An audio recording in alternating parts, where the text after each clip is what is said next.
Welcome back to my channel, guys. This is a new story. Hope you all will like it. Rajasthan Jaisalmer ओम त्र्यंबकम यजामे सुगंधिम पुष्टिवर्धनम उर्वकमेव बंधना मृत्युमुखी मामृतात् महामृत्युंजय मंत्र के जाप से पूरा मंदिर गूंज रहा था। मंदिर के बीचों बीच बड़े से आंगन में एक विराट शिवलिंग था जिसे फूल पत्तियों से बेहद खूबसूरती से सजाया गया था। वहीं सामने एक बड़ा सा हवन कुंड जल रहा था जिसके सामने 5 पंडित बैठे हवन कर रहे थे और उनके साथ बैठा था एक शख्स जिसके चेहरे पर सूर्य जैसा तेज था। उसकी बाहें और कंधे इतनी चौड़ी की जिसके आगे ये आलीशान मंदिर की इमारत भी छोटी लगे। 6 फीट से भी ज्यादा लंबाई और गेहुआ रंग और रुतबा ऐसा कि इंसान इनके सामने अपने शीश खुद झुका दे थे। जैसलमेर के कुंवर सा सम्राट सिंह राठौर जो बहुत जल्द जैसलमेर के राजा यानी हुकुम साहबी बनने वाले थे, उनके साथ बैठे थे। उनके माता पिता हुकुम सा शिवराज सिंह राठौर और रानी सा संगीता सिंह राठौर, राठौर घराने के बाकी सब लोग भी पीछे बैठे पूजा में ध्यान मग्न थे। कुंवर सा सम्राट की माँ संगीता सिंह राठौर जो हाथ जोड़े बैठी थी, वह अपनी आंखें बंद करके अपने मन में प्रार्थना करती हैं। हे महादेव, आज तक आपने बिना मांगे मुझे सब कुछ दिया है, आज पहली बार आपसे कुछ मांगने जा रही हूँ। अपने बेटे के लिए बहुत लड़कियां ढूंढी लेकिन मेरे सम्राट के आगे जो टिक सके ऐसी लड़की अब तक नहीं दिखी। अब मैं थक गई हूँ। बस अब आपका ही सहारा है, मेरे बेटे के लिए एक ऐसी लड़की भेजना जो उसकी अर्धांगिनी बनकर उसे संभाल सके और शांत कर सके। यहाँ सम्राट का सारा ध्यान रुद्राभिषेक में था। तभी पीछे से एक बूढ़ा आदमी आकर उनके सामने हाथ बांधकर शीश झुकाए खड़ा हो जाता है और कहता है, कुंवर सा। आवाज सुनकर सम्राट उस बूढ़े आदमी की तरफ देखता है और कड़ी आवाज में कहता है, हमने कहा था आपसे पूजा के वक्त हमें कोई डिस्टरबेंस नहीं चाहिए। यह सुनकर वह बूढ़ा आदमी झिझकते हुए बोलता है, माफ कीजिए कुंवर सा, लेकिन मंदिर के बाहर एक गड़बड़ हो गई है, एक छोरी से जो मंदिर के अंदर जबरदस्ती घुसना चाहती है। उस बूढ़े नौकर की बात सुनकर सम्राट समझ नहीं पाता कि आखिर ऐसी कौन सी लड़की है जिसके सामने उसके आदमी जो बाहर मंदिर के बाहर खड़े पहरादारी दे रहे हैं वह उसे संभाल नहीं पा रहे। ये सोचकर सम्राट वहां से उठने ही वाला होता है कि उसके पापा उसे रोक लेते हैं। सम्राट, आप पूजा के बीच ऐसे उठ नहीं सकते। बैठिए। उनके साथ संगीता जी भी कहती है, बेटा बैठिए, आप कोई और जाकर देख लेगा कबीर बेटा। संगीता जी सम्राट के भाई कबीर को बुलाती है। उनके नाम लेते ही कबीर उठकर उनके पास आता है। कबीर बेटा, जरा आप जाकर देख लेंगे बाहर क्या समस्या हुई है। यह सुनकर कबीर अपना सिर हाँ में हिलाता है और कहता है, जी छोटी माँ, मैं अभी देख कर आता हूँ। ये कहकर कबीर वहां से चला जाता है। संगीता जी मुस्कुराती है और वापस पूजा में विलीन हो जाती है। लेकिन उनके पीछे कबीर की माँ बैठी थी जिसके चेहरे पर बहुत गुस्सा था। उनका मन पूजा में था ही नहीं, बल्कि वह यह सोच रही थी कि काश सम्राट की जगह आज उनका बेटा कबीर वहां बैठा इस पुश्तैनी मंदिर में पूजा कर रहा होता और काश सब उनके बेटे को कुंवर सा बुलाते ना कि सम्राट को। उनके मन में इसी बात को लेकर खुन्नस थी। आज उनकी यह इच्छा सच्चाई होती अगर 28 साल पहले उनके पति घर के सबसे बड़े बेटे शुभांश सिंह राठौर का एक्सीडेंट ना हुआ होता और वह व्हीलचेयर पर ना आए होते तो आज भी वही जैसलमेर के हुक्म सा होते और उनका बेटा कबीर कुंवर सा होता। लेकिन एक छोटी सी भूल ने उनसे सारी सत्ता छीन। वो ये सब सोचते हुए एक बूढ़ी औरत की तरफ देखती है जो बिल्कुल एक रानी की तरह सामने लगे सोफे पर बैठी थी। वह शिवराज और शुभांश की माँ थी। उन्हीं का निर्णय था कि शुभांश के अपाहिज हो जाने के कारण शिवराज नया हुकुमसा बनेगा और उनका बेटा सम्राट ही युवराज होगा, जबकि कबीर सम्राट से उम्र में 1 साल बड़ा था। दूसरी तरफ हाथों में पूजा की थाली लिए और चेहरे पर मुस्कान लिए पिया खाली पैर मंदिर की तरफ आ रही थी। लंबे हल्के घुघरेले काले बाल, बड़ी बड़ी कजरारी आंखें, फूल की पनखुड़ी जैसे होठ। पिया ने सफेद कलर का चूड़ीदार पहना हुआ था और उसके बाल अभी भी हल्के गीले थे। वह मंदिर की तरफ ओम नमः शिवाय का जाप करते हुए बढ़ रही थी। तभी उसे पीछे से एक फूल वाली जो मंदिर के बाहर फूल बेचा करती है वह आवाज देती है। अरे ये छोरी! आवाज सुनकर पिया रुक जाती है और हंसते हुए पीछे देखती है और अपनी मीठी आवाज में पूछती है, क्या हुआ फूल वाली आंटी? वह फूल वाली पिया के पास आती है और कहती है कि करने जा रही है मंदिर। ये सुनकर पिया कहती है, ओहो आंटी, आप भूल गई, आज सोमवार है, हमारा 16 सोमवार का व्रत है। आज तो बस पूजा करने जा रही हूँ। पिया का जवाब सुनकर फूल वाली पिया के सिर पर हल्का सा मारती है और बोलती है, पूरे जैसलमेर को पता से कि आज राजघराने के लोग जो उनकी पुश्तैनी मंदिर में आए हैं रुद्रा अभिषेक करने। आज मंदिर में पाबंदी से हम में से कोई उधर जा ना सके हैं। देख, ये कहते हुए वह फूल वाली पिया को मंदिर की तरफ देखने का इशारा करती है, जहां 2 पुलिस वाले खड़े थे और ढेर सारे लंबे लड़के जो कि ब्लैक कलर की यूनिफॉर्म में थे और आंखों पर गगल्स लगा रखा था। ये लोग राज परिवार के बॉडीगार्ड थे। ये देखकर पिया परेशान हो जाती है और पूछती है, तो अब हम पूजा कैसे करेंगे? हम तो हर सोमवार यही आकर महादेव को जल चढ़ाते हैं। फूल वाली कहती है, अरे छोरी, तू अंदर कैसे जाएगी? आज घर पे ही पूजा कर ले, थारे को घुसने ना देंगे। ये लोग ये सुनकर पिया गुस्से में आ जाती है और कहती है, ऐसे कैसे घुसने नहीं देंगे? हम पूजा करने जा रहे हैं, उनका कोई सामान चोरी करने थोड़ी ना जा रहे हैं। हम बात करते हैं इन पुलिस वालों से, उनसे रिक्वेस्ट करेंगे कि हमें बस 5 मिनट के लिए अंदर जाने दे, हम झट से पूजा करके बाहर आ जाएंगे। यह कहकर पिया मंदिर की तरफ बढ़ने लगती है और फूल वाली भी उसके पीछे जाते हुए उसे रोकने की कोशिश करती है, लेकिन वह नहीं सुनती। ये छोरी बावली हो गई से फूल वाली पिया को रोकने की कोशिश करती है, लेकिन अब तक पिया मंदिर के सीढ़ियों के सामने तक आ गई थी। उसने अपना एक कदम सीढ़ियों पर रखा ही था कि बगल से दोनों पुलिस वाले वहां भाग कर आते हैं। अरे ये छोरी, तू अंदर ना जा सकती। यह सुनकर पिया उनसे कहती है, प्लीज अंकल, आज हमारा 16 सोमवार का व्रत है। हम हर सोमवार इसी मंदिर में महादेव को जल चढ़ाते हैं। हम झट से पूजा करके नीचे आ जाएंगे, किसी को कोई परेशानी नहीं होगी। पिया की रिक्वेस्ट सुनकर दोनों पुलिस वाले एक दूसरे को देखते हैं, लेकिन कोई निर्णय देने से पहले वहां एक बॉडीगार्ड आ जाता है जो दिखने में बेहद डरावना लग रहा था और उसके पूरे शरीर में टैटूज बने हुए थे। पिया उसको देखकर घबरा जाती है और अपने कदम पीछे कर लेती है। वो बॉडीगार्ड पिया को देखता है और कड़ी आवाज में कहता है, no one is allowed to go inside. उस बॉडीगार्ड को देखकर पिया घबरा तो गई थी, लेकिन वह इतनी जल्दी हार मानने वालों में से नहीं थी। वो हिम्मत करके उस बॉडीगार्ड से आंख में आंख मिलाकर कहती है, देखिए, हमारा अंदर जाना जरूरी है। हम जानते हैं अंदर राज परिवार आए हैं, ये उनकी सिक्योरिटी का सवाल है, लेकिन हम कौन सा उन पर हमला करने जा रहे हैं। हम बस शांति से पूजा करके नीचे आ जाएंगे। ये कहकर पिया मंदिर की सीढ़ियों पर जैसे अपने कदम रखती है, वह बॉडीगार्ड पिया के हाथों में वो पूजा की थाली थी उसे झटक देता है, जिससे वह थाल जमीन पर गिर जाती है। यह देखकर दोनों पुलिस वाले भी घबरा जाते हैं और वह फूल वाली भी अब गुस्से में आ जाती है और चिल्लाकर, ए छोरे, ये क्या किया तूने, थारे को पाप लगेगा, पाप। फूल वाली के चिल्लाने से अगल बगल के सारे लोग वहां इकट्ठा हो जाते हैं और बातें बनाने लगते हैं, लेकिन उस बॉडीगार्ड को इसका कोई फर्क नहीं पड़ता और वह कहता है, मंदिर के सामने कोई ड्रामा मत करो, निकलो सब यहाँ से। वो ये कहकर ऊपर जाने ही वाला होता है कि भीड़ में से एक औरत चिल्लाकर कहती है, अरे घमंडी, ये क्या तरीका है, तू समझता क्या है। खुद को उस औरत के साथ एक दूसरा आदमी भी कहता है, हाँ हाँ, ये क्या तरीका हुआ। तुम लोग खुद भगवान की पूजा करोगे और दूसरों के साथ ऐसा दुर्व्यवहार करोगे। एक एक करके सारे लोग हल्ला करने लगते हैं। तभी वहां मंदिर के ऊपर से बूढ़ा व्यक्ति नीचे आता है और पूछता है, अरे क्या हो गया है, आप लोग इतना शोर क्यों मचा रहे हैं। ये सुनकर फूल वाली कहती है, हमसे ना पूछो जे, इस छोरे से पूछो कि किया है इसने। वो बूढ़ा आदमी बॉडीगार्ड की तरफ देखता है। वो बॉडीगार्ड कहता है, I told her to leave but she didn't, हुकमसा का आर्डर है, किसी को भी अंदर नहीं आने देने का। ये सुनकर फूल वाली कहती है, अरे कौन सा हम सब आ रहे थे, थारे मंदिर में बस ये छोरी ही जा रही थी ना कि बिगाड़ देती। ये तुम लोग का, बेचारी पूजा करने आई थी, तूने उसकी पूजा की थाल ही नष्ट कर दी।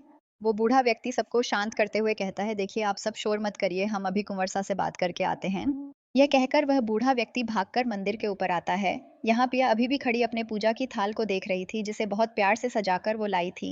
उसकी दोनों आंखों में आंसू भर आते हैं। पिया की आंखों में आंसू देख फूल वाली उसे संभालते हुए कहती है, मत रो लाडो, ये बड़े लोग का सिर्फ रुतबा ही बड़ा होता है, दिल नहीं। फूल वाली ये बोल रही ही रही थी कि तभी ऊपर से वह बूढ़ा व्यक्ति और कबीर आते हैं। कबीर वहां आते ही जब देखता है कि वह लड़की पिया है, तो वह उसके पास आता है और कहता है, पिया तुम। पिया कबीर को देखती है, लेकिन गुस्से में अपनी नजरें हटा लेती है। कबीर उस बॉडीगार्ड को गुस्से में कहता है, you should have asked us first before doing this. ये सुनकर वह बॉडीगार्ड कुछ नहीं कहता और अपना सिर झुका लेता है। कबीर पिया को देखकर कहता है, पिया तुम्हें पूजा करनी है ना, चलो। वह पिया का हाथ पकड़ता है, लेकिन पिया अपना हाथ छुड़ा लेती है और कहती है, नहीं, रहने दीजिए, हमारा सारा सामान बिखर गया है, हम घर जाकर ही पूजा कर लेंगे। यह कहकर पिया अपनी पूजा की थाल उठाकर वहां से चली जाती है। कुछ देर बाद पूजा समाप्त हो चुकी थी और अब सभी राजघराने में लोग मंदिर में ही बैठकर नाश्ता और प्रसाद खा रहे थे। कबीर अपनी माँ के लिए नाश्ता का थाल लेकर आता है। माँ, कुछ खा क्यों नहीं रही है, आप तब से मुंह बनाकर बैठी है।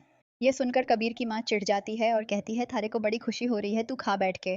बस और कुछ दिन बाद सम्राट हुकुम सा बन जाएगा, मारे सारे सपने धरे के धरे रह जाएंगे, तू कुछ मत कर। कबीर परेशान होकर अपनी माँ को बोलता है, माँ, सम्राट हुकुम सा बनने वाला है, अभी बना नहीं है। यह सुनकर कबीर की माँ बीच में ही उसे रोकते हुए कहती है कि कर लेगा तू इतने दिन में। कबीर अपनी माँ के हाथ में नाश्ते का थाल देता है और बोलता है, वह मैं देख लूंगा, लेकिन एक बात पक्की है, सम्राट इतनी आसानी से इस सारे राजपाट का मालिक नहीं बन पाएगा। यह कहकर कबीर वहां से अपनी दादी सा के पास जाता है।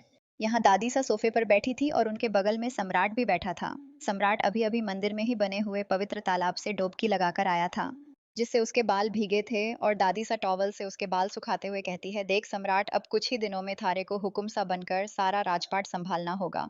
दादी सा की बात सुनकर सम्राट बस हल्का सा अपना सिर हिलाता है। ये देखकर दादी सा कहती है, थारे को समझ ना आ रहा, हुकुम सा बनने से पहले तन्ने विवाह करना होगा, तभी तू बनेगा हुकुम सा, ये हमारा खानदानी रिवाज है। दादी साह सम्राट के बाल सुखाते हुए यह कह ही रही थी कि तभी अचानक से सम्राट उनका हाथ पकड़कर उन्हें रोक देता है और कहता है, दादी साह, हुकुम सा बनने के लिए हम ऐसे किसी भी लड़की से शादी नहीं कर लेंगे। हमने आप सबसे पहले ही कहा है, हमें अभी शादी नहीं करनी।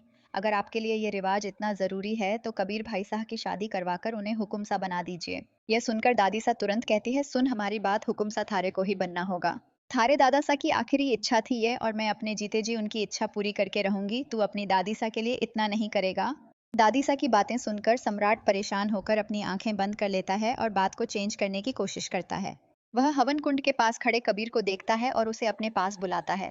सम्राट की आवाज सुनकर कबीर उसके पास आता है। सम्राट दादीसा के हाथ से टॉवल लेकर खुद अपने बाल सुखाने लगता है और पूछता है, भाई साहब नीचे क्या हुआ था? कौन थी वो लड़की? अरे वो पिया थी। दरअसल वो पूजा करने आई थी। लेकिन तू हैरी को जानता है ना, कितना अग्रेसिव है वो। उसने पिया की पूजा की थाल ही गिरा दी। तो मंदिर के आसपास के लोग हल्ला करने लगे, लेकिन मैंने मामला शांत कर दिया है। नो वरीज कबीर ये कहता है और सामने लगे सोफे पर बैठ जाता है। लेकिन सम्राट को समझ नहीं आता कि कबीर किस पिया की बात कर रहा है, इसलिए वह कबीर से वापस पूछता है, कौन पिया? यह सुनकर कबीर बोलता है, पिया काव्या की बहन। एक और नया नाम सुनकर सम्राट और कंफ्यूज हो जाता है और चिढ़कर पूछता है, now is this Kavya? Kabir बोलने ही वाला होता है कि काव्या उसकी एक्स गर्लफ्रेंड है, लेकिन कबीर और काव्या के रिलेशनशिप के बारे में किसी को भी नहीं पता था सिवाय पिया के। इसलिए वह कहता है, काव्या गिरिराज माथुर की बेटी। ये सुनकर दादीसा कहती है, लेकिन माथुर जी के दो ही बच्चे हैं, एक काव्या और उसका भाई विक्रम। ये पिया का तो कुछ ना पता था हमारे को। दादीसा की बात सुनकर कबीर बोलता है, हाँ दादीसा, पिया माथुर जी की बेटी नहीं है। एक्चुअली उनके घर में पिछले 25 साल से जो नौकरानी काम कर रही है ना, उनकी बेटी है। बचपन से ही वह काव्या और विक्रम के साथ ही बड़ी हुई है, इसलिए दोनों उसे अपनी बहन जैसा समझते हैं। सम्राट इस बात पे ज्यादा ध्यान नहीं देता और सोफे से उठकर कहता है, दादी साहब आप मुख्य पंडित से बात कर लीजिएगा। मंदिर की मरम्मत करवानी है। अब हम निकलते हैं, हमें मीटिंग के लिए ऑफिस भी जाना है। आप लोग भी घर के लिए निकलिए, वैसे भी बहुत देर हो गई है। आपकी तबीयत खराब हो जाएगी। ये सुनकर दादी सा कहती है, थारी शादी से पहले ना होगा मारे को कुछ। तू जा, लेकिन रात को घर जल्दी आ जाना। दादी सा की बात सुनकर सम्राट उन्हें गुस्से में देखता है और कबीर से कहता है, भाई साहब आप सारे अनाज और नए कपड़े इक्वली यहाँ के सारे गरीबों में बंटवा दीजिएगा। यह सुनकर कबीर अपना सिर में हिला देता है और दादी सा कबीर से कहती है, और सुन बेटा, तू सारे लोगों से ये कहना कि वो प्रार्थना करें कि उनके कुंवर सा की शादी जल्द से जल्द हो जाए, ताकि उन्हें नए हुक्म सा और रानी सा मिल जाए। दादी सा की बातें सुनकर सम्राट फ्रस्ट्रेट हो जाता है और एक गहरी सांस छोड़कर वहां से चला जाता है। माथुर विला पिया अपने आंसू पोंछते हुए घर के अंदर आती है और सीधा अपने कमरे में चली जाती है और बिस्तर पर बैठकर रोने लगती है। तभी कमरे में उसकी माँ राधिका आती है। उनके हाथों में बहुत सारे सूखे कपड़े थे जो वह अभी अभी छत से उतार कर लाई थी। राधिका माथुर परिवार के लिए 25 साल से काम कर रही थी। उसे यहीं पर पिया के पापा मिले थे, जो गिरिराज माथुर के ड्राइवर थे। दोनों को एक नज़र में ही प्यार हो गया था और उन्होंने शादी कर ली थी। लेकिन जब पिया 7 साल की थी तब उसके पापा की कार एक्सीडेंट में मौत हो गई थी। उस गाड़ी में माथुर साहब भी थे, लेकिन पिया के पापा ने अपनी जान की परवाह ना किए बिना माथुर साहब को बचा लिया था। इसलिए तब से माथुर साहब ने पिया की पूरी जिम्मेदारी अपने सर पर ले ली थी। तभी से राधिका और पिया दोनों माथुर विला में ही रहते हैं। अपनी माँ को अंदर आता देख पिया तुरंत अपने आंसू पोंछ लेती है, लेकिन उसकी माँ समझ जाती है कि पिया रो रही थी। वह कपड़े बिस्तर कर रखकर पिया के सामने बैठ जाती है और पूछती है कि हुआ हमारी छोरी को।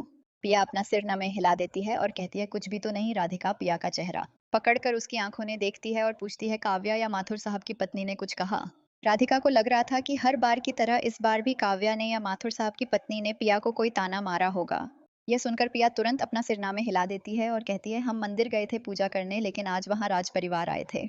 उनके गार्ड्स ने हमें मंदिर के अंदर जाने नहीं दिया और हमारी पूजा की थाल भी जमीन पर गिरा दी। ये सुनकर पिया की माँ को बहुत बुरा लगता है, लेकिन वह पिया से कहती है, तो रोकर के फायदा, हम तुलसी माँ की मिट्टी से ही घर पर शिवलिंग बनाकर जल चढ़ा देंगे। आज अपनी माँ की बात सुनकर पिया सब कुछ भूल जाती है और खुश होकर अपनी माँ को गले से लगा लेती है। राधिका पिया के सर को सहलाते हुए कहती है, जरूरी ना से कि तू मंदिर जाकर ही जल चढ़ाए। अगर तू सच्चे मन से कहीं भी महादेव की आराधना करेगी तो वह तेरी हर इच्छा पूरी करेंगे और मारी गुड़िया के लिए एक राजकुमार सा छोरा भेजेंगे। यह सुनकर पिया के गाल शर्म से लाल हो जाते हैं और वह भागकर कमरे से बाहर निकल जाती है। दूसरी तरफ जैसलमेर की सड़कों पर चारप महंगी काली गाड़ियां एक लाइन से चल रही थीं। आसपास के लोग समझ गए थे कि यह राज परिवार के लोग हैं, इसलिए वह सब भीड़ लगाकर गाड़ियों के अंदर झांकने की कोशिश कर रहे थे और नारे लगा रहे थे, हुकुम सा शिवराज सिंह राठौर की जय हो, कुंवर सा सम्राट की जय हो। गाड़ी के अंदर बैठी दादी सा लोगों का प्यार देखकर फूली ने समा रही। वह खुश होते हुए अपने बगल में बैठी अपनी बहू रानी सा संगीता से कहती है, महादेव की कृपा इसी तरह हमारे परिवार पर बनी रहे। यह सुनकर संगीता हल्का सा मुस्कुराती है और खिड़की से बाहर देखने लगती है। दादी सा समझ जाती है कि संगीता परेशान है, कि हुआ तो कुछ परेशान लग रही है। दादी सा की बात सुनकर संगीता कहती है, मानसा सम्राट को कुछ महीनों में ही हुक्म सा बनाना होगा, लेकिन इतनी जल्दी उसकी शादी के लिए हम कहाँ से लड़की ढूंढे? यह सुनकर दादी सा थोड़ी देर कुछ सोचती है और कहती है, मारे नजर में है एक लड़की, माथुर जी की बेटी काव्या। दादी सा की बात सुनकर संगीता कहती है, लेकिन सम्राट को कैसे मनाएंगे कि वह काव्या से मिलने के लिए राजी हो जाए? दादी सा कहती हैं, वह सब तुम्हारे पर छोड़ दे। रात का समय, राजमहल, यहाँ एक बड़े से आलीशान महल के सामने आकर एक महंगी गाड़ी रुकती है। एक आदमी काला कुर्ता पहने और सर पर पगड़ी बांधे तुरंत आकर गाड़ी का दरवाजा खोलता है और अपना सिर झुकाकर खड़ा हो जाता है। गाड़ी के अंदर से एक लड़का निकलता है जिसने एक वाइट कलर का शर्ट पहना था। ब्रॉड शोल्डर और शर्ट के बाहर से भी उसके बाइसेप्स ट्राइसेप्स दिख रहे थे। हाथ में प्लैटिनम की घड़ी और ओवरनस से वो दिखने में किसी हीरो से कम नहीं था। ये कोई और नहीं, हमारे कुंवरसा सम्राट थे। वो गाड़ी से निकलकर महल के अंदर आते हैं। महल की इमारतें बहुत विशाल थीं और उनकी दीवारों पर बनी पुरानी रजवाड़ी आकृतियां महल की खूबसूरती को और बढ़ा रही थीं। सम्राट फोन पर बात करता हुआ महल के अंदर जा रहा था। उसके साथ उसके पीछे कबीर, एक अधेड़ उम्र का व्यक्ति सावंत साहब, जिन्होंने अपना पूरा जीवन राजघराने के लिए ही काम किया है और वह राजघराने के सबसे भरोसेमंद आदमी हैं। सम्राट फोन काटकर अपने महल की तरफ बढ़ते हुए अपने पीछे आते हुए सावंत जी से कहता है, सावंत जी, आप कल जाकर एक बार हमारी महादेव मंदिर का मुआयना कर लीजिएगा और वहां की मरम्मत का काम जल्द से जल्द शुरू करवाइए।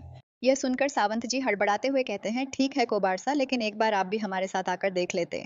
सावंत जी की यह बात सुनकर सम्राट अचानक से रुक जाता है और पीछे मुड़कर सावंत जी को देखता। सम्राट की आंखें देखकर सावंत जी के पसीने छूटने लगते हैं और वह खुद को संभालते हुए कहते हैं, क्योंकि फिर आपकी दादी सा को अगर पसंद नहीं आया तो आप उनकी पसंद अच्छे से जानते हैं, तो बस एक बार आप रेनोवेशन वालों से बात कर लेते। तो ये सुनकर सम्राट कहता है, ठीक है, चलेंगे हम। ये कहकर सम्राट वापस महल की तरफ बढ़ने लगता है। लेकिन तभी सामने का एक विशाल दरवाजा खुलता है और वहां से एक लड़की निकलती है जो दिखने में बहुत खूबसूरत थी।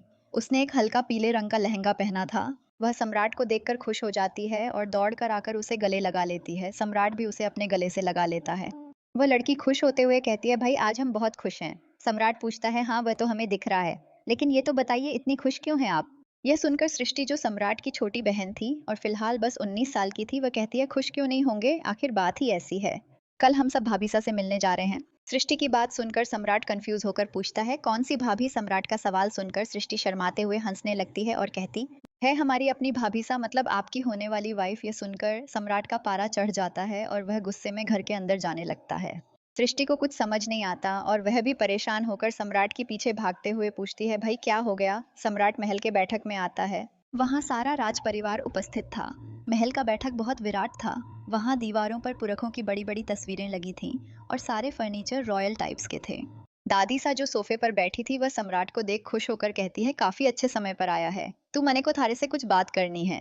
अब बैठ। सम्राट दादी सा की कोई बात नहीं सुनता और गुस्से में कहता है, हमने कहा था ना आपसे हमारी शादी के बारे में कोई बात नहीं होनी चाहिए।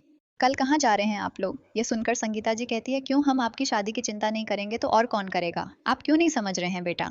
आपको जल्द से जल्द शादी करनी होगी। कल हम सब बस लड़की के घर रिश्ता लेकर जा रहे हैं, माथुर जी के घर, उनकी बेटी काव्या के लिए। आपने तो देखा है उसे पिछले महीने जब हम एक शादी में गए थे। कितनी सुंदर और प्यारी लड़की है। वह आपके साथ उसकी जोड़ी बहुत अच्छी लगेगी। संगीता जी की बात सुनकर कबीर दंग रह जाता है। हालांकि काव्या से 2 महीने पहले ही उसका ब्रेकअप हो चुका था, लेकिन फिर भी यह सुनकर उसे अजीब लगने लगता है। वह सबको बताना चाहता था कि काव्या उसके साथ रिलेशनशिप में थी, लेकिन वह यह बात कैसे कहे उसे समझ नहीं आ रहा था। सम्राट फ्रस्ट्रेट होकर कहता है, हम कह चुके, हम अभी शादी नहीं करना चाहते। अब इस मामले में घर कोई बात नहीं होनी चाहिए। यह कहकर सम्राट अपने कमरे में जाने के लिए कदम आगे बढ़ाता ही है कि तभी दादी सा की आवाज आती है, अगर तूने हमारी बात ना मानी तो हम अपनी दवाइयाँ नहीं खाएंगे। जब हम मर जाएंगे तब तू करना थारे मन की।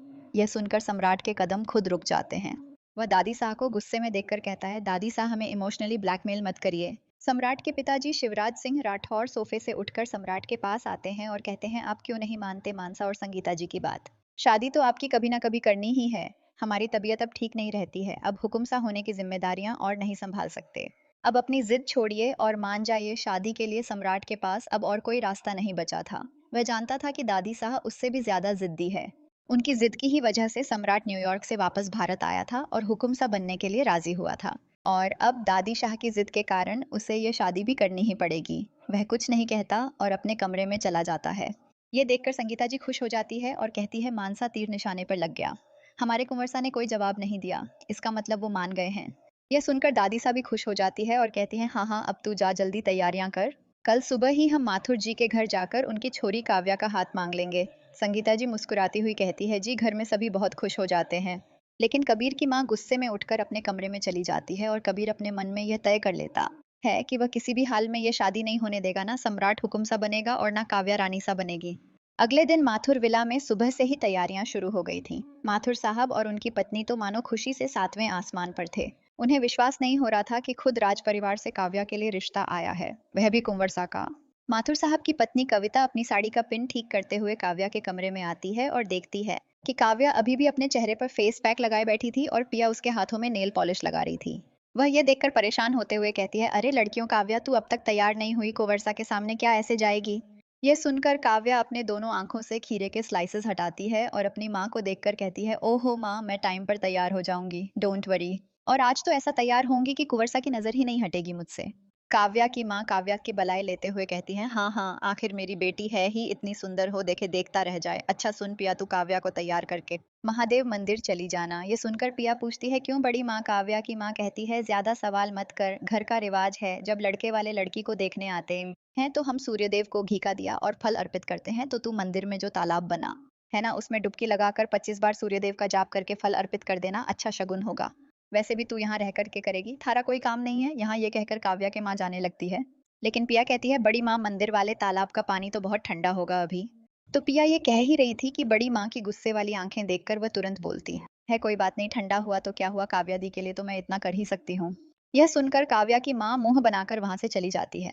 काव्या अपने नाखूनों को देखते हुए कहती है, आई कांट बिलीव, मैं बहुत जल्द जैसलमेर की रानी सा बनने वाली हूँ। और कुंवर सम्राट की वाइफ, ओ गॉड, कितना हैंडसम है वो, है ना? ये सुनकर पिया कहती है, मुझे क्या पता, मैंने आज तक उनको देखा नहीं है।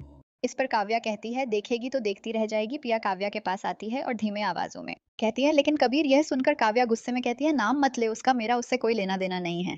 इस पर पिया बोलती है, लेकिन ये थोड़ा ऑकवर्ड नहीं हो जाएगा? मतलब काव्या पिया को बीच में ही रोक कर बोलती है, कुछ नहीं होगा, मुझे उससे कोई फर्क नहीं पड़ता। यह सब छोड़, तू जा मंदिर और मेरे लिए अच्छे से प्रार्थना करना, मैं खुद तैयार हो जाऊंगी। राजमहल राज परिवार के सारे लोग आंगन में खड़े थे और माथुर जी के घर जाने के लिए गाड़ी में बैठ रहे थे। तभी दादी सा एक नौकरानी को आवाज देकर बुलाती है और कहती है, जा सम्राट को बोल जल्दी नीचे आ जाने, हमें निकलना है। यह सुनकर वह नौकरानी कहती है, लेकिन दादी सा, कुंवरसा तो सुबह सुबह ही सावंत जी के साथ महादेव मंदिर गए हैं। यह सुनकर कर दादी सा गुस्से में सम्राट के पापा से कहती है, देखा अपने छोरे को, कितना जिद्दी है, ये जानबूझकर इतनी सुबह निकल गया है ताकि मारे से सामना ना करना पड़े। अब हम उन लोग को क्या बोलेंगे कि लड़का हमारे साथ आया ही नहीं? शिवराज हंसते हुए कहता है, अरे कोई बात नहीं मासा, वो लोग तो सम्राट से कितनी बार मिल चुके हैं, और अच्छा ही है, सम्राट वहां जाएगा तो वही बात बिगाड़ देगा। आज हम चलकर बात पक्की कर लेते हैं, हंसगाई का दिन तय कर लेते हैं। ये सुनकर दादी सा कुछ सोचती है और हाँ में अपना सिर हिलाकर गाड़ी में जाकर बैठ जाती है और पूरा राज परिवार भी अपनी गाड़ियों में बैठकर माथुर विला के लिए निकल जाते हैं। महादेव मंदिर एक महंगी काली गाड़ी आकर मंदिर के सामने रुकती है और उसमें से कुंवर सा, सम्राट, सावंत जी और सम्राट का जिगरी दोस्त अभिमन्यु, जो उसका बिजनेस पार्टनर भी था, वह तीनों निकलते हैं और साथ में पीछे एक और गाड़ी थी जिसमें 2 बॉडीगार्ड भी थे। वह लोग निकलकर मंदिर के अंदर जाने के रास्ते से भीड़ को हटाने लगते हैं ताकि कुंवरसा, सावंत जी और अभिमन्यु आराम से अंदर जा सके। वह लोग अंदर जाते हैं जहां उनका स्वागत मंदिर के मुख्य पंडित करते हैं और वहां 2 रेनोवेटर्स भी कुंवरसा का इंतजार कर रहे थे। सम्राट अंदर जाकर पूरे मंदिर का मुआयना करता है और रेनोवेटर को समझाता है कि उसे कहाँ कहाँ क्या करना है। रेनोवेटर से मीटिंग खत्म होने के बाद वह दोनों रेनोवेटर वहां से चले जाते हैं। उनके जाने के बाद अभिमन्यु रुमाल से अपना सिर पोंछते हुए सम्राट से कहता है, तो चले घर, यहाँ बहुत गर्मी हो रही है यार। यह सुनकर सम्राट कहता है, चलेंगे, पर अभी नहीं, कुछ देर बाद। अगर अभी घर गए तो दादी साहब हमें जबरदस्ती माथुर के घर ले जाएंगी। इस पर अभिमन्यु हंसने लगता है और तभी पीछे से सावंत जी आते हैं। उनके हाथों में एक नई सफेद धोती भी वह सम्राट को लाकर वह धोती दे देते हैं और कहते हैं, कुंवर सा कमरा साफ हो चुका है, आप वहां जाकर चेंज कर सकते हैं। इस पर अभिमन्यु कहता है, चेंज क्यों? ये सुनकर सम्राट बोलता है, हम जब भी मंदिर आते हैं यहाँ के तालाब में जरूर डुबकी लगाते हैं। यह जलकुंड हमें एक नई ऊर्जा से भर देता है। पिया तैयार होकर घर से निकलती है और महादेव मंदिर की तरफ जाने लगती है। उसके हाथों में पूजा का सारा सामान भी था। आज उसने चुन्नी छाप में हल्का लहंगा पहना था और अपने लंबे काले बाल खुले ही छोड़े, आंखों में गहरा काला काजल और हल्का लिपस्टिक उस पर खूब फफ रहा था। वह मंदिर पहुंचते ही सबसे पहले महादेव को प्रणाम करती है और जलकुंड के पास जाती है। वहां दोनों गार्ड्स भी खड़े थे, लेकिन वह दोनों आपस में बात करने में इतने व्यस्त थे कि वह पिया को जलकुंड के पास जाते हुए देख ही नहीं पाते और ना ही पिया उन पर ध्यान देती हैं। वह जलकुंड में पहले फल और घी का दिया चढ़ा देती है और उसके बाद खुद पानी में उतरकर झट से एक डुबकी लगाकर वहीं खड़ी सूर्यदेव का जाप करने लगती है। उसी जलकुंड में कुंवरसा सम्राट भी थे। वह इतने देर तक पानी के अंदर ही मंत्रों का जप कर रहे, उन्हें आदत थी इतनी देर तक सांस रोकने की। अपने मंत्रों को पढ़कर वह हाथ जोड़े पानी से बाहर निकलते हैं और जैसे ही प्रणाम कर अपनी आंखें खोलते हैं तो सामने पिया को देखते हैं। वह पिया के बेहद करीब ही खड़े थे। ये लड़की कौन है और यहाँ कैसे आई, वो उनके दिमाग में आता ही नहीं, क्योंकि वह पिया की सादगी और खूबसूरती में खो चुके थे। उसके गोरे बदन पर पानी की बूंदें उसके कमर से चिपकी उसकी भीगी उड़नी ठंडे पानी के कारण उसके थरथराते होठ इन सब से कोवर्सा अपनी नजरें ही नहीं हटा पा रहे थे। यहाँ जब उन दोनों गार्ड्स सावंत जी और अभिमू को नजरें वहां पड़ती है तो वह चौंक जाते हैं। दोनों गार्ड्स और सावंत जी टेंशन में आ जाते हैं कि पता नहीं अब गुस्से में कुंवरसा क्या करेंगे, और इधर अब तक कुंवरसा एकटक पिया को ही निहारे जा रहे। पिया जैसे ही अपने मंत्रों का जाप कर अपनी आंखें खोलती है, अपने सामने एक विशाल आदमी को खड़ा देख घबरा जाती है। उसे समझ नहीं आता कि आखिर ये लड़का कौन है जो उसके इतने करीब खड़ा है। यहाँ मंदिर के आते जाते सारे लोग भी भीड़ लगाकर वहां खड़े होकर ये दृश्य देखने लगते हैं और बातें करने लगते हैं। वहां की सारी लड़कियां तो सम्राट से अपनी नजरें ही नहीं हटा पा रही थीं। पिया बस सम्राट की आंखों में देख रही थी, क्योंकि उसे समझ ही नहीं आ रहा था कि वह आखिर करे क्या। तभी सावंत जी भागकर कुंवरसा के पास आते हैं और कहते हैं, कुंवरसा। ये आवाज जैसे ही पिया के कानों पर पड़ती है उसकी आंखें हैरानी से और बड़ी हो जाती है। उसे समझ आ जाता है कि उसके सामने कौन खड़ा रहा है, सावंत जी की आवाज से सम्राट भी अपने ख्यालों से बाहर आता है और कुछ बोलने ही जाता है, लेकिन उससे पहले पिया जलकुंड से बाहर निकलकर वहां से तेजी से चली जाती है। माथुर विला कुंवर साहब भी आते तो हमें बहुत खुशी होती, माथुर जी ये कहते हैं, और उनकी बात सुनकर हुकुम सा कहते हैं, आजा जानते हैं हम। लेकिन अचानक से उन्हें कोई जरूरी काम आ गया। ये सुनकर वहां बैठी काव्या मुंह बनाकर गुस्से में अपनी माँ की तरफ देखती है, और उसकी माँ के भी मुंह पर 12 बजे हुए थे। संगीता जी चाय का कप पिया की माँ को पकड़ाते हुए कहती है, कोई बात नहीं, अब तो हमारा मिलना होता ही रहेगा। आप बस सगाई के लिए हमारी काव्या की तैयारियां शुरू कर दीजिए। इस पर खुश होकर काव्या की माँ कहती है, जी रानी सा, हम आपको शिकायत का कोई मौका नहीं देंगे। सारी तैयारियां बिल्कुल चौकी होगी। इस पर हंसते हुए हुकुम सा कहते हैं, अरे समधन जी, संगीता जी के कहने का मतलब है कि आप बस काव्या बेटी की तैयारियां करिए, बाकी सगाई का सारा इंतजाम हम देख लेंगे। थोड़ी देर और बातचीत करके और काव्या को शगुन देकर राज परिवार वहां से निकल जाते हैं। कुछ देर बाद माथुर साहब और उनकी पत्नी सोफे पर ही बैठे थे और अगले हफ्ते होने वाली सगाई के बारे में बात कर रहे थे। काव्या की माँ कहती हैं, इतना तैयार हुई थी मेरी बेटी, लेकिन कुंवर सा तो आए ही नहीं। इस पर माथुर जी कहते हैं, अरे छोड़ो ये सब बात और सगाई की तैयारियां करो, बहुत कम समय है हमारे पास। और अब काव्या से भी कह दो कि बाहर ज्यादा घूमने की जरूरत नहीं है, घर से निकलने मत दो। उसे कहीं राज परिवार के किसी सदस्य ने उसे बाहर देख लिया तो क्या सोचेंगे, उसको समझा दीजिए अच्छे से। वह ये सब बात कर ही रहे थे कि तभी पिया घर पर आती है। पिया को देखकर माथुर साहब की पत्नी पूछती है, पूजा ठीक से किया ना तूने? इस पर पिया कहती है, जीजी बड़ी माँ। पिया के भीगे कपड़े देखकर माथुर साहब पूछते हैं, पिया तुम ऐसे भी कैसे गई? इस पर काव्या की माँ कहती है, अरे वह पूजा करने गई थी, और पिया तू खड़ी खड़ी क्यों सारा फर्श भिगा रही है, जा कपड़े बदल। पिया अपने कमरे में आती है और कपड़े बदलकर काव्या के कमरे में जाती है। उसे समझ नहीं आ रहा था कि जब कुंवरसा मंदिर में थे तो यहाँ कौन आया था। वो कमरे में जाकर देखती है तो वहां काव्या गुस्से में बैठी स्मोकिंग कर रही थी। ये देखकर पिया कहती है, तुमने फिर से ये सब शुरू कर दिया। इस पे काव्या कहती है, ओ प्लीज पिया, एक तो मेरा मूड ऐसे ही खराब है, तू और खराब मत कर। इस पर पिया पूछती है, क्या हुआ? काव्या अपना सिगरेट डस्टबिन में फेंकते हुए कहती है, इतना तैयार हुई लेकिन कुंवरसा तो आए ही नहीं। इससे तो अच्छा मैं क्लब ही चली जाती, फालतू का टाइम वेस्ट करवाया मेरा इन लोगों ने। पिया कहने ही वाली थी कि कुंवरसा मंदिर में आए थे, लेकिन फिर को खुद को रोक लेती है। रात का समय, राजमहल, सम्राट की गाड़ी महल के सामने आकर रुकती है। वह गाड़ी से उतरकर घर के अंदर आता है, जहां बैठक में दादी सा बैठी घर के हिसाब देख रही थी। सम्राट बिना कुछ कहे ऊपर अपने रूम में जाने लगता है, लेकिन तभी दादी सा की नजर उस पर पड़ती है। सम्राट, ये अच्छा नहीं किया तूने, दादी सा की बात सुनकर कर सम्राट कहता है, दादी सा हमें काम था सुबह। ये कहकर वह वापस ऊपर जाने लगता है, पर दादी सा कहती है, अगले हफ्ते रविवार थारी सगाई है। यह सुनकर सम्राट का पारा चढ़ने लगता है, लेकिन वह बिना कुछ कहे अपने कमरे में चला जाता है। सम्राट का कमरा बहुत विराट था और हर तरफ दीवारों पर रजवाड़ी निकाशी की गई थी। कमरे के बीचों बीच एक बड़ा गोल्किंग साइड बेड था, जिस पर मखमल की सफेद चादर बिछी थी। कमरे में और भी क्लासी फर्नीचर भरे हुए थे, जिससे ये कमरा बिल्कुल एक शाही राजा के कमरे की तरह लग रहा था। बड़ी बड़ी खिड़कियां थी जिससे पूरा जैसलमेर दिखता था, और एक बड़ी सी बालकनी जिस पर सोफा लगा हुआ था। सम्राट कमरे में आता है और अपनी शर्ट उतारकर वॉशरूम में शोभा लेने चला जाता है। शोभा ऑन करके वह अपने दोनों हाथ दीवार पर टिका के अपनी आंखें बंद करके रिलैक्स करता है, लेकिन आंखें बंद करते ही उसे वही चेहरा दिखने लगता है जो उसने मंदिर में देखा था। ऐसा होने से वह तुरंत अपनी आंखें खोल लेता है और शव लेकर बाहर आ जाता है। अगले हफ्ते सगाई का दिन, सगाई समारोह राजमहल में ही रखा गया था। आज पूरा राजमहल दिए और लाइट्स की रोशनी से जगमगा रहा था और बहुत चहल पहल भी थी। सभी नौकर चाकर सगाई की तैयारियों में लगे थे। यहाँ सोफे पर बैठा कबीर और उसकी माँ खनस भरी नजरों से सब देख रहे थे। कबीर की माँ कबीर को गुस्से से देखती है और कहती है, बस ऐसे ही बैठा रहे, तू कुछ मत कर। इस पर कबीर कहता है, माँ ये शादी नहीं हो पाएगी, डोंट वरी। ये सुनकर उसकी माँ चिढ़ते हुए पूछती है, क्यों? कबीर अपने माँ के पास आकर धीरे से कहता है, क्योंकि जिस काव्या से सम्राट की शादी होने वाली है वह मेरी एक्स गर्लफ्रेंड है। ये सुनकर उसकी माँ चौंक जाती है, क्या? तो तूने सबको बताया क्यों नहीं? फिर ये सगाई होती ही नहीं। इस पर कबीर बोलता है बताऊंगा लेकिन अभी नहीं। सीधे शादी के दिन जब पूरा समाज यहाँ होगा और पूरी मीडिया यहाँ होगी तब आपको तो पता ही है सम्राट कितना जिद्दी है। अगर उसे पता चला कि उसकी होने वाली बीवी मेरी गर्लफ्रेंड रह चुकी है तो वह किसी भी हाल में यह शादी नहीं करेगा। उसे कोई फर्क नहीं पड़ता कि दुनिया क्या सोचेगी, वह सीधे इस शादी को तोड़ देगा। फिर पूरा जैसलमेर बातें बनाएगा, ना शादी होगी और ना सम्राट हुकुम सा बन पाएगा। यह सुनकर उसकी माँ खुश हो जाती है और कहती है वाह वाह मेरा बेटा क्या सोचा है। तूने बस एक बार तेरी दादी सा सम्राट से तंग आकर अपना फैसला बदल दे और तुझे हुक्म सा बनाने का फरमान दे दे। शाम होते ही मेहमान आना शुरू हो जाते हैं और महल के बाहर मीडिया वालों की भीड़ लगी होती है। माथुर विला सब विला के बाहर ही खड़े थे और गाड़ी में बैठने वाले थे।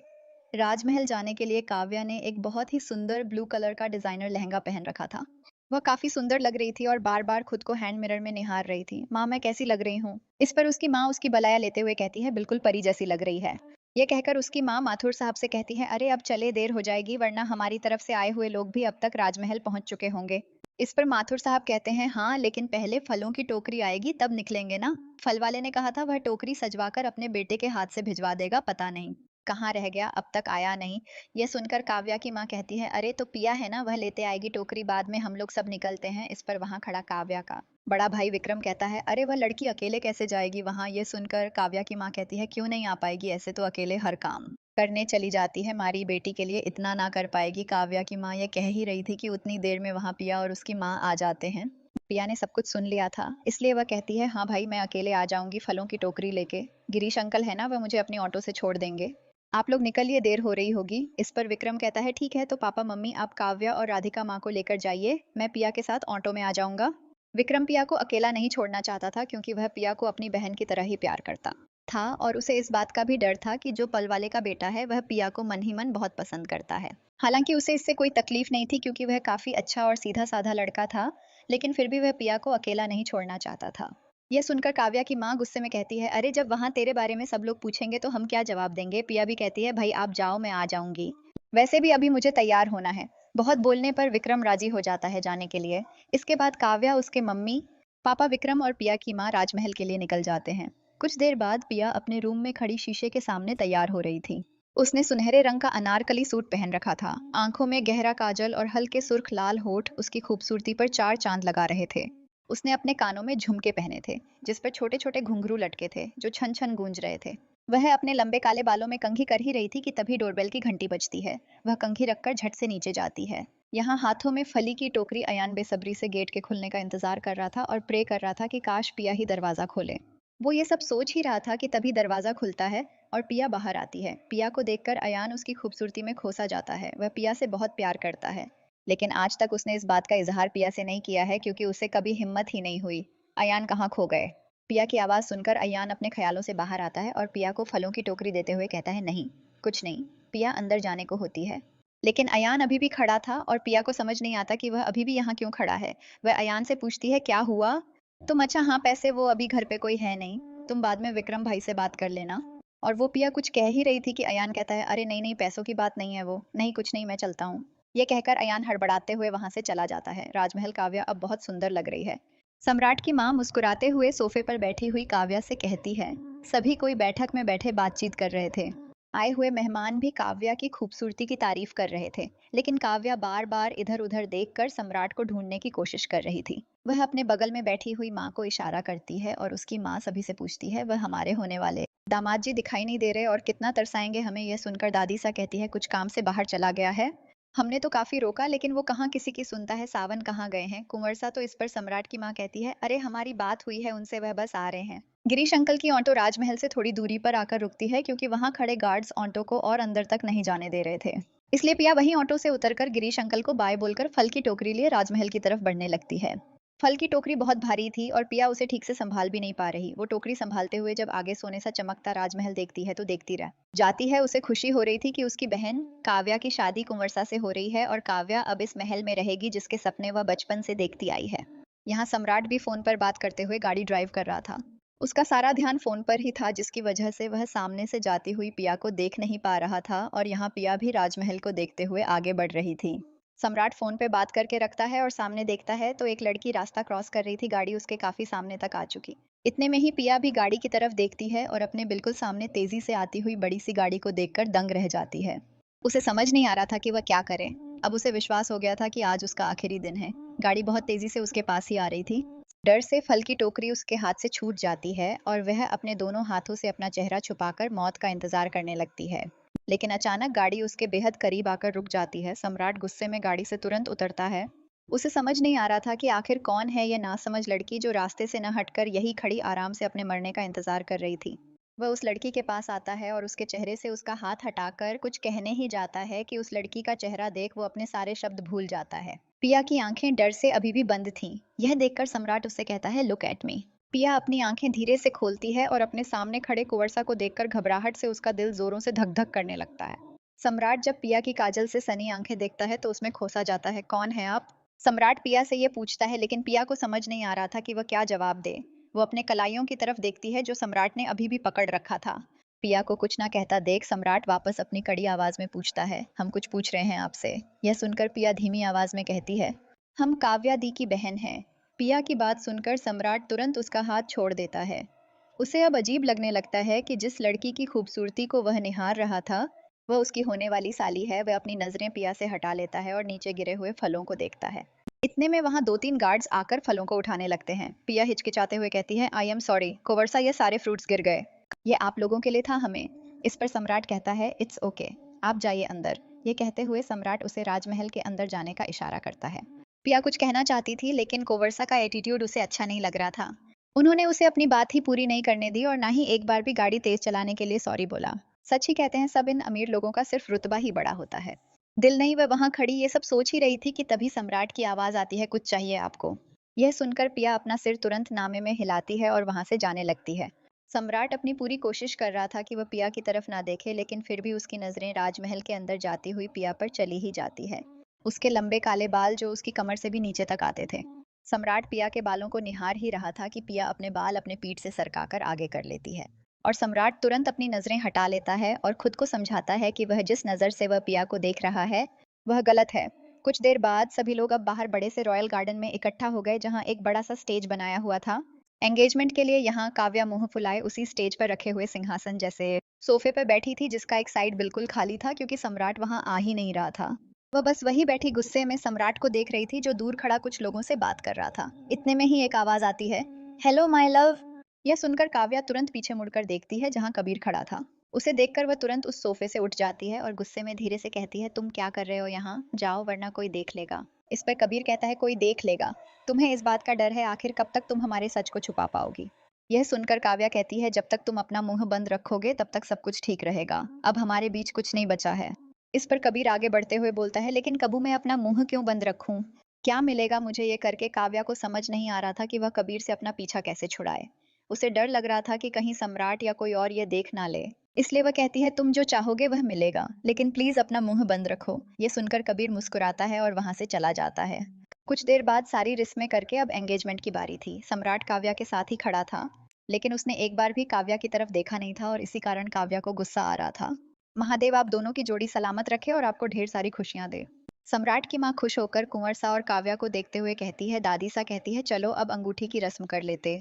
यह सुनकर सम्राट की बहन सृष्टि एक थाल लेकर आती है जो बहुत सुंदर से सजा हुआ था और उस पर डिब्बे में एक हीरे की अंगूठी रखी हुई थी जो काफी चमक रही थी। काव्या की माँ भी पिया को अंगूठी लेकर स्टेज पर आने का इशारा करती है। पिया भी अंगूठी की थाल लेकर काव्या के पास खड़ी हो जाती है। दोनों एक दूसरे को अंगूठी पहनाते हैं और पूरा गार्डन तालियों की गड़गड़ाहट से गूंज उठता है। अंगूठी की रस्म होते ही सम्राट स्टेज से उतर जाता है और अपने दोस्तों के पास चला जाता है। काव्या का चेहरा अब बिल्कुल उतर चुका था।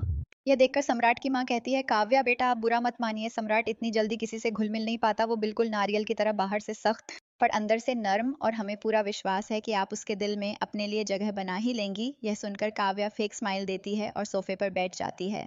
पिया को काव्या को देखकर बहुत दुख हो रहा था। अपनी ही एंगेजमेंट काव्या खुश नहीं थी और इसका कारण सिर्फ वह एक डू कुंवरसा थे।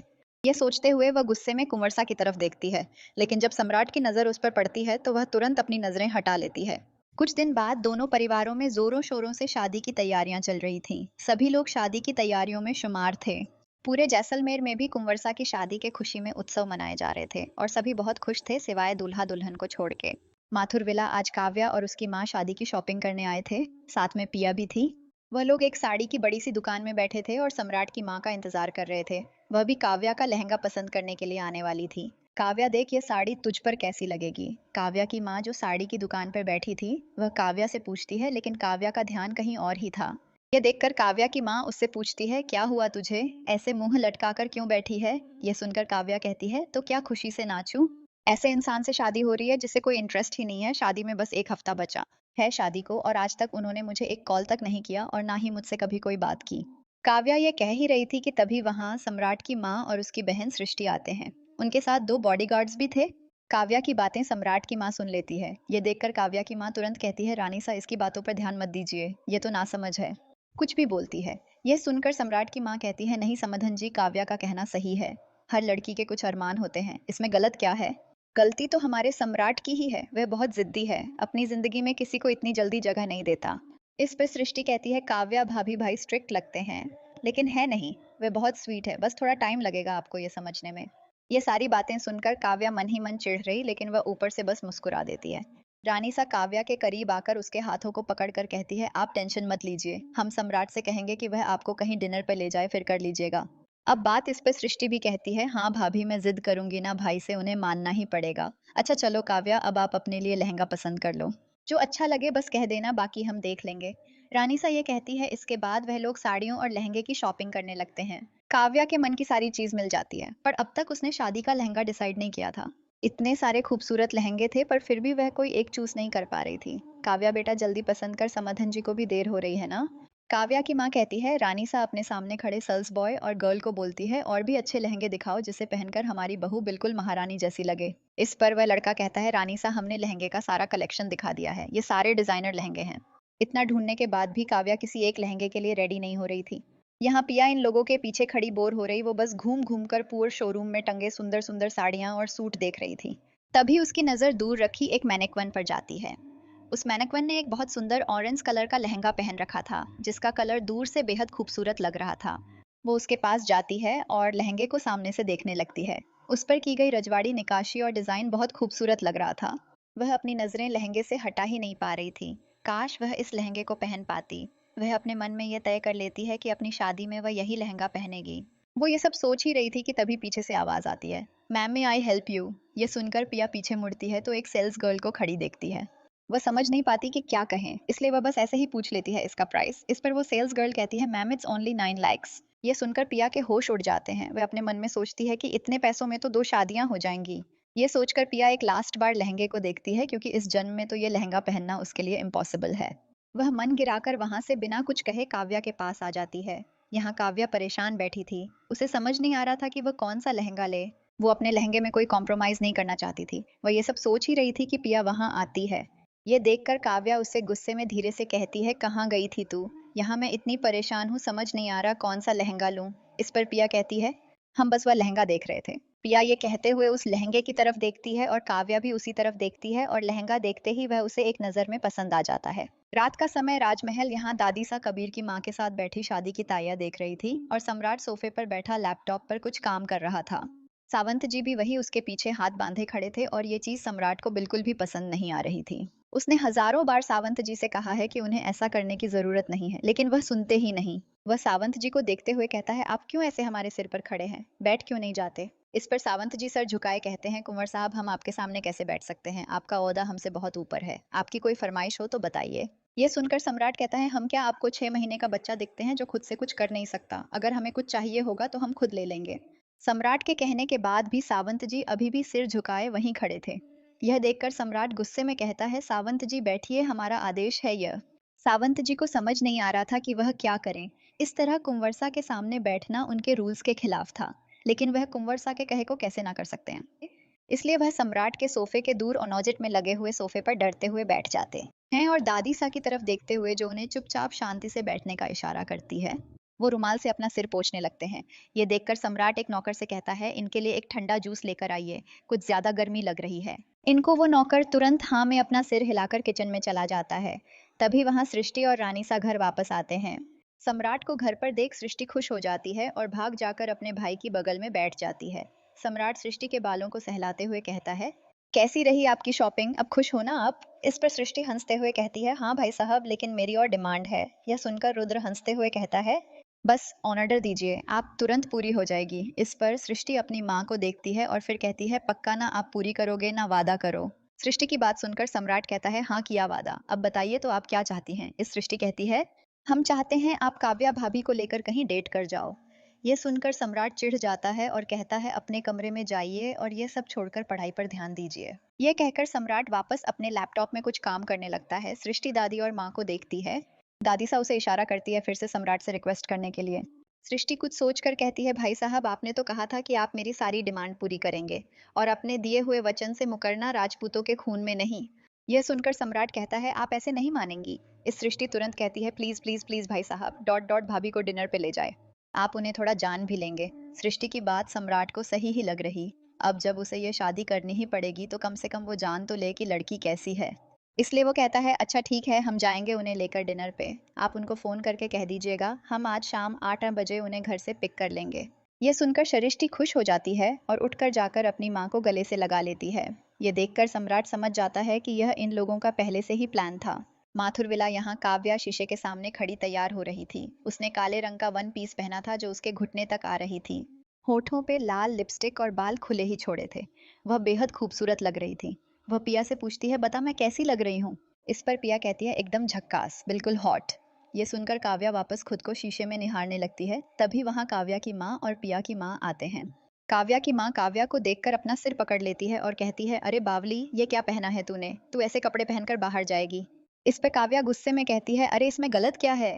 ये सुनकर काव्या की माँ कहती है, चुप कर, तू रानी सा बनने वाली है।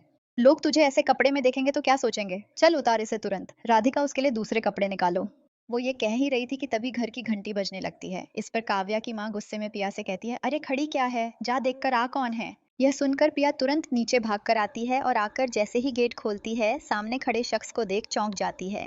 वहां कोई और नहीं, सम्राट ही खड़ा था।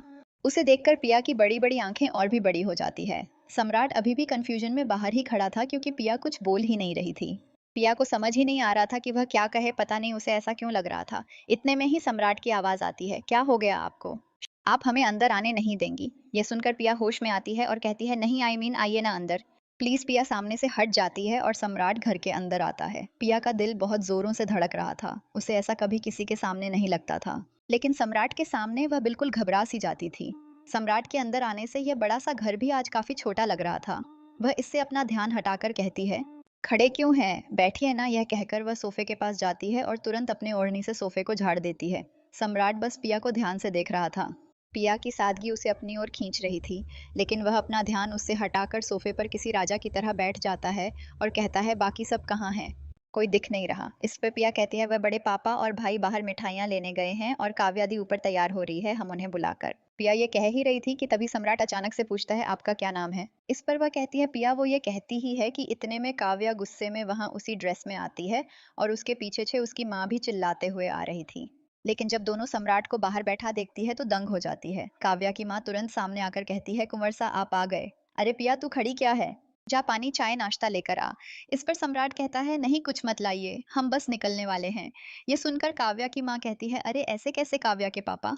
और विक्रम तो आपके आने की खुशी में इतना सारा नाश्ता लेने गए हैं और हमने घर कर भी वो ये कह ही रही थी कि तभी सम्राट कहता है, इसकी कोई जरूरत नहीं है, हमारे पास ज्यादा टाइम नहीं है, we need to leave right now. ये कहकर सम्राट उठ जाता है। इस पर काव्या भी कहती है, हाँ माँ, इधर नाश्ता कर लेंगे तो डिनर कैसे करेंगे? काव्या की माँ कुछ कहने ही वाली होती है कि उससे पहले सम्राट घर से बाहर निकल जाता है और उसके पीछे काव्या भी चली जाती है। सम्राट घर से बाहर निकलकर गाड़ी के अंदर ड्राइविंग सीट पर बैठ जाता है और काव्या भी आकर उसके बगल में बैठ जाती है। डॉट डॉट और वह दोनों वहां से निकल जाते हैं। यहाँ काव्या की माँ का मुंह बन जाता है क्योंकि कुंवर साहब बिना कुछ खाए ही चले जाते हैं और काव्या की ड्रेस की वजह से वह बहुत परेशान थी। वो पिया को देखकर कहती है, कुंवर सा आए थे तो मुझे आवाज नहीं दे सकती थी, क्या बातें कर रही थी यहाँ खड़ी होकर? इस पर पिया तुरंत कहती है, नहीं बड़ी माँ, हम तो आ ही रहे थे आपको बुलाने।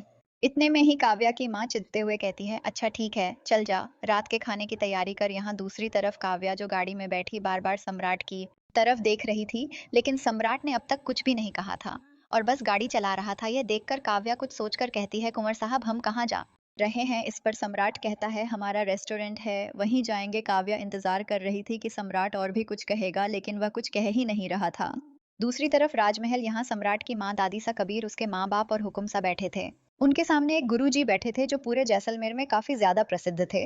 सबका मानना था कि वह बीते हुए कल और भविष्य में क्या होने वाला है उसका आभास कर सकते हैं। वह वहां बैठे बड़े ध्यान से कोई पोथी पत्रा देख रहे थे। दादी सा अपनी चाय का कप टेबल पर रखती हुई गुरुजी से पूछती है कि हुआ गुरुजी, सब ठीक से ना मारे सम्राट की शादी अच्छे से निपट जाएगी ना? इस पर वह गुरुजी कहते हैं बाधा है। यह सुनकर दादी सा और रानी सा चिंतित हो जाते हैं। रानी सा परेशान होते हुए पूछती है, बाधा कैसी बाधा? हमें कुछ समझ नहीं आ रहा गुरुजी। इस पर वह गुरुजी कहते हैं, रानी सा कुंवर सा की कुंडली में दोष है। ये सुनकर दादी सा पूछती है कि दोष है। इस पर गुरुजी कहते हैं, अगर कुंवर सा का विवाह उनके 27 साल पूरा होने से पहले नहीं होती है तो उनकी जान को खतरा भी हो सकता है। यह सुनकर रानी सा और दादी सा दोनों दंग रह जाती है। ये देखकर हुकुम सा कहते हैं, माँ आप इतना चिंतित क्यों हो रही है? सम्राट अगले महीने 27 का होने वाला है और उसकी शादी तो अगले हफ्ते ही है। इसमें परेशान होने की क्या बात है? इस पर गुरुजी भी कहते हैं, हाँ कुंवर सा की शादी जितनी जल्द हो जाए उतना अच्छा है। ये सुनकर रानी सा कहती है, गुरुजी हमारे सम्राट को कुछ होगा तो नहीं, हमें बहुत चिंता हो रही है। इस पर गुरुजी कहते हैं, रानी सा आप चिंता मत करिए। शादी कुंवरसा के कुंडली के दोष को नष्ट कर देगी, उन्हें कुछ नहीं होगा। दूसरी तरफ यहाँ सम्राट और काव्या एक बहुत आलीशान रेस्टोरेंट में बैठे हुए थे। उनके सामने सारे डिशेस भी परोस दिए गए, लेकिन काव्या को समझ नहीं आ रहा था कि वो क्या करें, क्योंकि सम्राट फोन कर किसी से बिजनेस रिलेटेड बात कर रहा था। वह बात करते हुए जब काव्या की तरफ देखता है तो वह अपनी नजरें तुरंत नीचे कर लेती है। ये देखकर सम्राट बात खत्म करके फोन रख देता है और कहता है, जरूरी कॉल था। आई होप यू अंडरस्टैंड, पर आप बैठी क्यों हैं? ये सारा खाना मैंने सिर्फ देखने के लिए नहीं मंगवाया है। ये सुनकर काव्या ऊपर से स्माइल करती है और स्पून उठाकर खाना खाने लगती है। लेकिन अंदर ही अंदर उसका खून खल रहा था। आज कोई भी लड़का उसे इस तरह एटीट्यूड नहीं दिखाता था, बल्कि उसके पीछे लट्टू हो जाता था। लेकिन सम्राट उन सबसे बहुत अलग था। यही चीज काव्या को बहुत परेशान कर रही थी। लेकिन वह भी बहुत बड़ी जिद्दी थी। वो ये सब सोच ही रही है कि तभी सम्राट की आवाज आती है, आप ये शादी करना चाहती हैं या नहीं?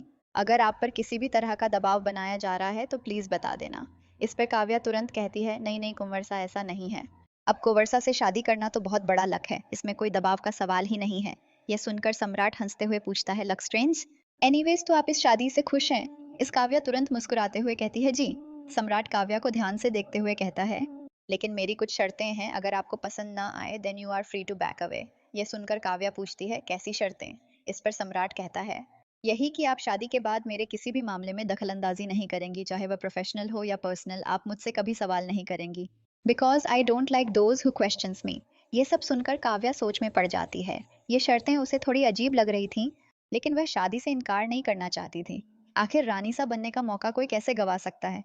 इसलिए वह बिना ज्यादा सोचे तुरंत कहती है, मुझे आपकी सारी शर्तें मंजूर है कुंवर साहब। काव्या का जवाब सुनकर सम्राट को कोई हैरानी नहीं होती, क्योंकि वह जानता था कि इन शर्तों से काव्या को कोई फर्क नहीं पड़ने वाला। सम्राट कुछ भी करें, इससे काव्या को कोई परेशानी नहीं है, क्योंकि उसका असली मकसद सिर्फ जैसलमेर की रानी सा बनना है, उसकी पत्नी नहीं। वह इस शादी को सिर्फ एक मौका समझ रही है। लेकिन फिर सम्राट सोचता है कि एक तरह से ये उसके लिए अच्छा ही है, ये शादी उसे कोई बंदिश में नहीं डालेगा और वह अपने मन मुताबिक कैसी भी जिंदगी जी सकता है। वैसे भी उस पर कोई अपना हक जताए, ये उसे बिल्कुल भी नहीं पसंद। ये शादी उसके लिए सिर्फ समझौता है और कुछ भी नहीं। काव्या शादी के बाद कुछ भी करे, इससे उसे भी कोई फर्क नहीं पड़ता, और अगर कभी उसका मन किया तो वह काव्या को डिवोर्स भी दे सकता है। कुछ देर बाद माथुर विला यहाँ काव्या घर के अंदर आती है और खुशी से किचन के अंदर आती है, जहाँ पिया खड़ी रोटियां बेल रही थी और पिया की माँ सब्जी बना रही थी। वो पीछे से आकर पिया को पकड़ खुशी से गोल गोल घूमने लगती है, जिससे पिया भी हैरान हो जाती है और पूछती है, अरे क्या हुआ बताओ? तो इस पे काव्या खुश होते हुए कहती है, पिया फाइनली मैं खुश हूँ ना, कोई डाउट्स नहीं है। यह सुनकर पिया हंसते हुए पूछती है, अच्छा ऐसा भी क्या हुआ डिनर डेट पे? इस पे काव्या कहती है, मत पूछ, कुंवरसा की स्माइल कितनी चार्मिंग है और उनकी आवाज जैसे हॉलीवुड का कोई हीरो और उनकी बॉडी ऑफ। काव्या की बातें सुनकर पिया हैरान हो जाती है और पूछती है, कुंवरसा स्माइल भी करते हैं? बाप रे, ये कैसे हो गया? राजमहल काव्या को घर छोड़कर और बिजनेस का कुछ काम देखकर सम्राट रात के 2 बजे घर वापस आता है। अब तक सारे लोग सो चुके थे। वह अपने कमरे में आता है और शवल लेकर बिस्तर पर लेट जाता है।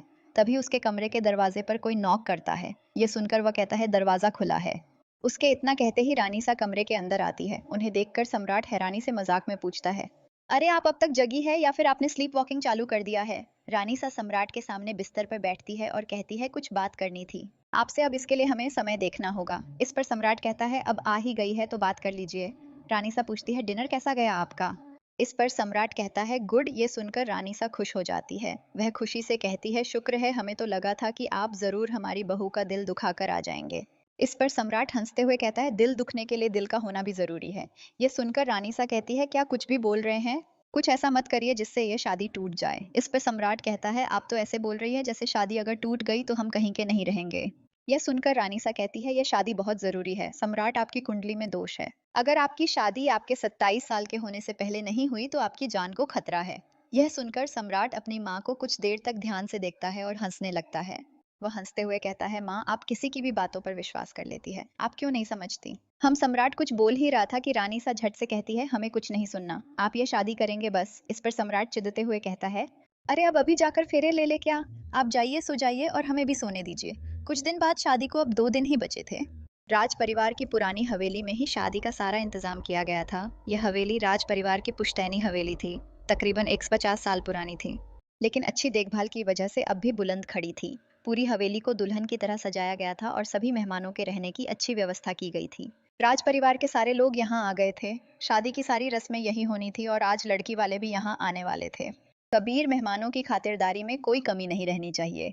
आप सब देखते रहिएगा, उन्हें यहाँ किसी भी चीज की तकलीफ नहीं होनी चाहिए। हुकुम सा कबीर से कहते हैं और इस पर कबीर बोलता है, जी हुकुम सा, हमारे भाई की शादी है, कोई कमी नहीं रहने देंगे। ये सुन हुकुम सा मुस्कुराते हैं और वहां से चले जाते हैं। उनके जाने के बाद कबीर हंसते हुए खुद से ही कहता है, कोई तकलीफ नहीं होने देंगे।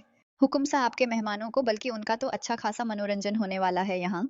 यहाँ रानी शाह और दादी शाह हवेली के अंदर बैठी सारी तैयारियां देख रही थीं और यहाँ शादी के गीत भी गाए जा रहे। आज वह दोनों बेहद खुश थी, क्योंकि आखिरकार उनके इतने मिन्नतों के बाद सम्राट की शादी होने वाली थी और अब कुछ दिन बाद वह जैसलमेर का नया हुक्म सा भी बन जाएगा। रानी सा बहुत खुश तो थी, लेकिन पता भी क्यों उनके मन में अभी भी किसी चीज को लेकर घबराहट हो रही थी। वह दादी सा से पूछती है, माँ, शादी अच्छे से निपट जाएगी ना? इस पर दादी सा कहती है, अरे तू क्यों चिंता कर रही है, सब कुछ अच्छा ही होवेगा, तू परेशान ना हो। यह सुनकर रानीसा खुद को संभालने की कोशिश करती है। माथुर विला पिया, तूने काव्या का सारा सामान ठीक से सूटकेस में रख दिया है ना? पिया की माँ सारा शादी का सामान ठीक करते हुए पिया से पूछती है। इस पर पिया जवाब देती है, जी माँ। तभी वहां विक्रम आता है और पूछता है, छोटी माँ, सारा सामान रेडी है, गाड़ी में रखवा दूं? इस पर पिया की माँ कहती है, हाँ हाँ, ले जा। विक्रम सारा सामान गाड़ी में रख देता है और थोड़ी देर बाद सभी लोग माथुर विला से पुरानी हवेली के लिए निकल जाते हैं। हवेली के आंगन में सभी लड़की वालों के स्वागत के लिए खड़े थे। वह लड़की वालों का बहुत अच्छे से स्वागत करते हैं और उन्हें अंदर लेकर आते ही पिया इस हवेली को बहुत ध्यान से देख रही थी। उसने इस हवेली के बारे में पहले बहुत सुना था, लेकिन आज पहली बार इसे अंदर से देख रही थी। उसे पुरानी चीजें देखने का बहुत शौक था। वो हवेली की आकृतियां देख ही रही थी कि तभी उसके साथ चलती हुई काव्या कहती है, यह सम्राट जी कहीं दिखाई नहीं दे रहे। यह सुनकर पिया काव्या को हंसते हुए कहती है, अरे बस थोड़ा सब्र रखिए। भूल गई आप? अब बड़ी माँ ने क्या कहा? अब शादी से पहले आप कुंवरसा को नहीं देख सकती। एक बार शादी हो जाए, फिर जी भर के देखिएगा। उनको दोनों एक साथ हंसने लगते हैं। तभी पीछे से काव्या की माँ आकर कहती है, अरे छोरियों, क्या जोर जोर से हंस रही हो? काव्या, चल कमरे में, ऐसे बाहर मत घूम। दूसरी तरफ गुरुजी आपके रहने का बंदोबस्त अच्छे से करा दिया है आपको। हम किसी भी चीज की कोई तकलीफ नहीं होने देंगे। बस आप अपनी उपस्थिति से इस स्थान को पवित्र रखिए, ताकि कोई भी बाधा या बुरी भलाई या न आ सके। रानी सा हाथ जोड़े सामने सोफे पर बैठे गुरुजी से कहती है।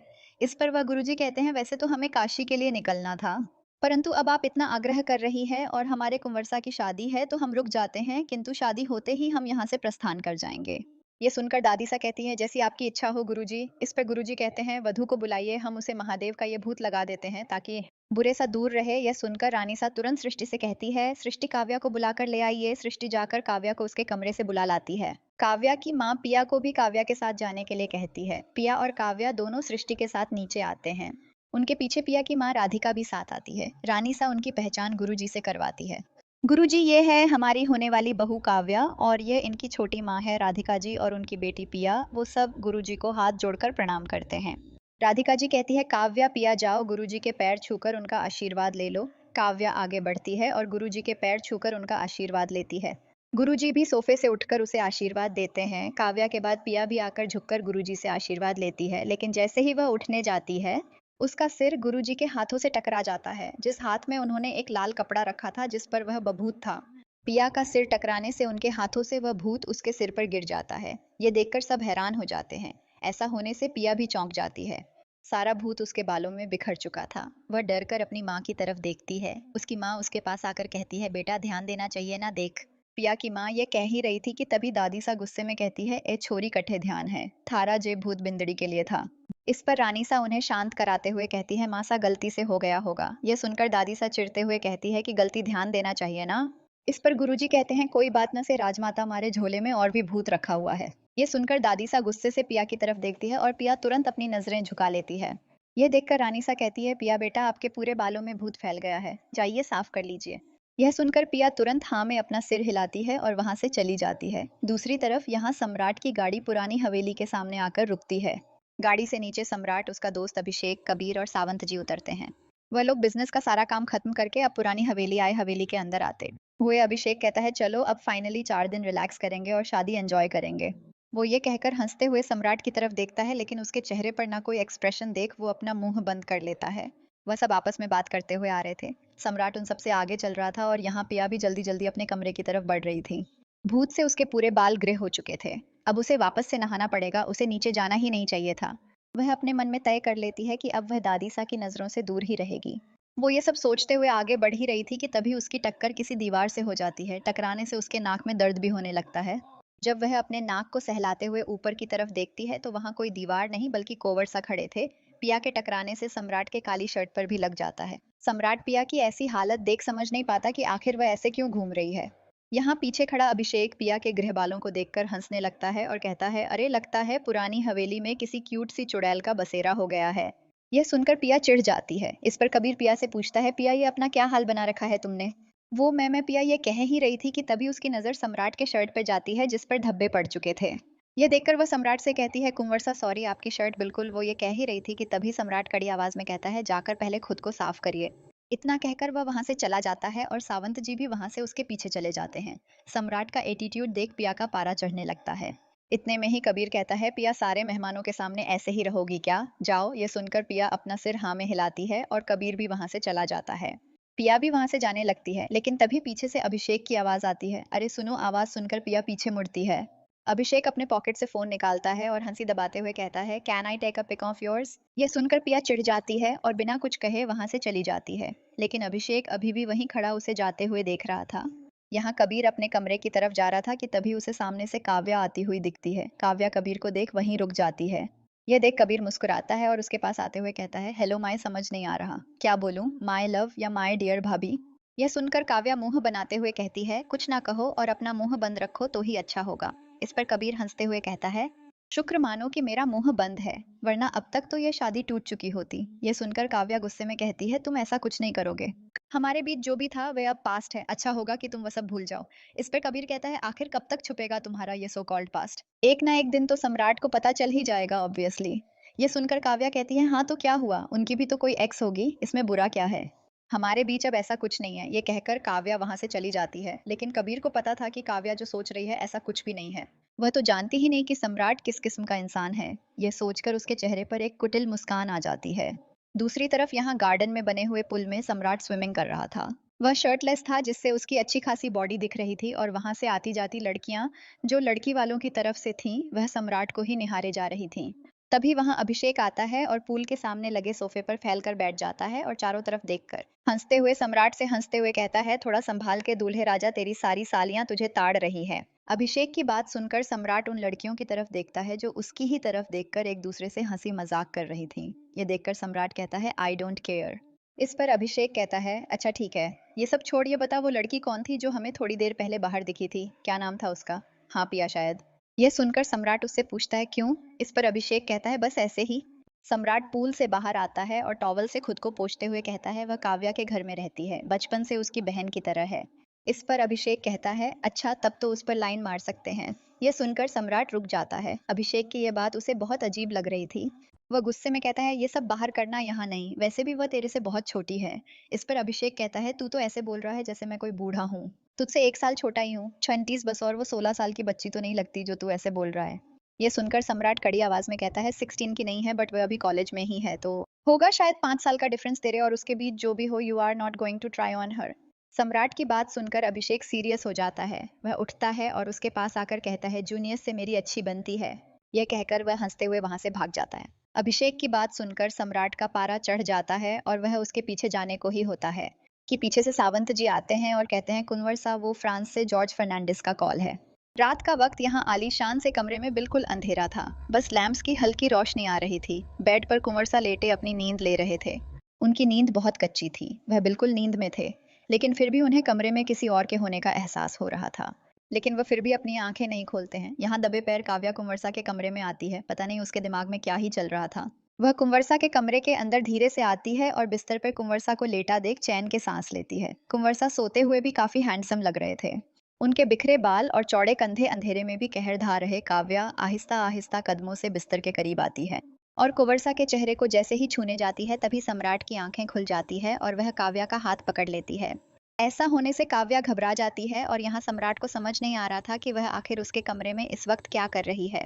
वो काव्या से पूछता है, आप क्या कर रही है? यह सुनकर काव्या शर्माकर मुस्कुराने लगती है और उनके पास बिस्तर पर बैठकर कहती है, वह कल के बाद तो अब हम सीधा शादी के मंडप में ही मिलेंगे।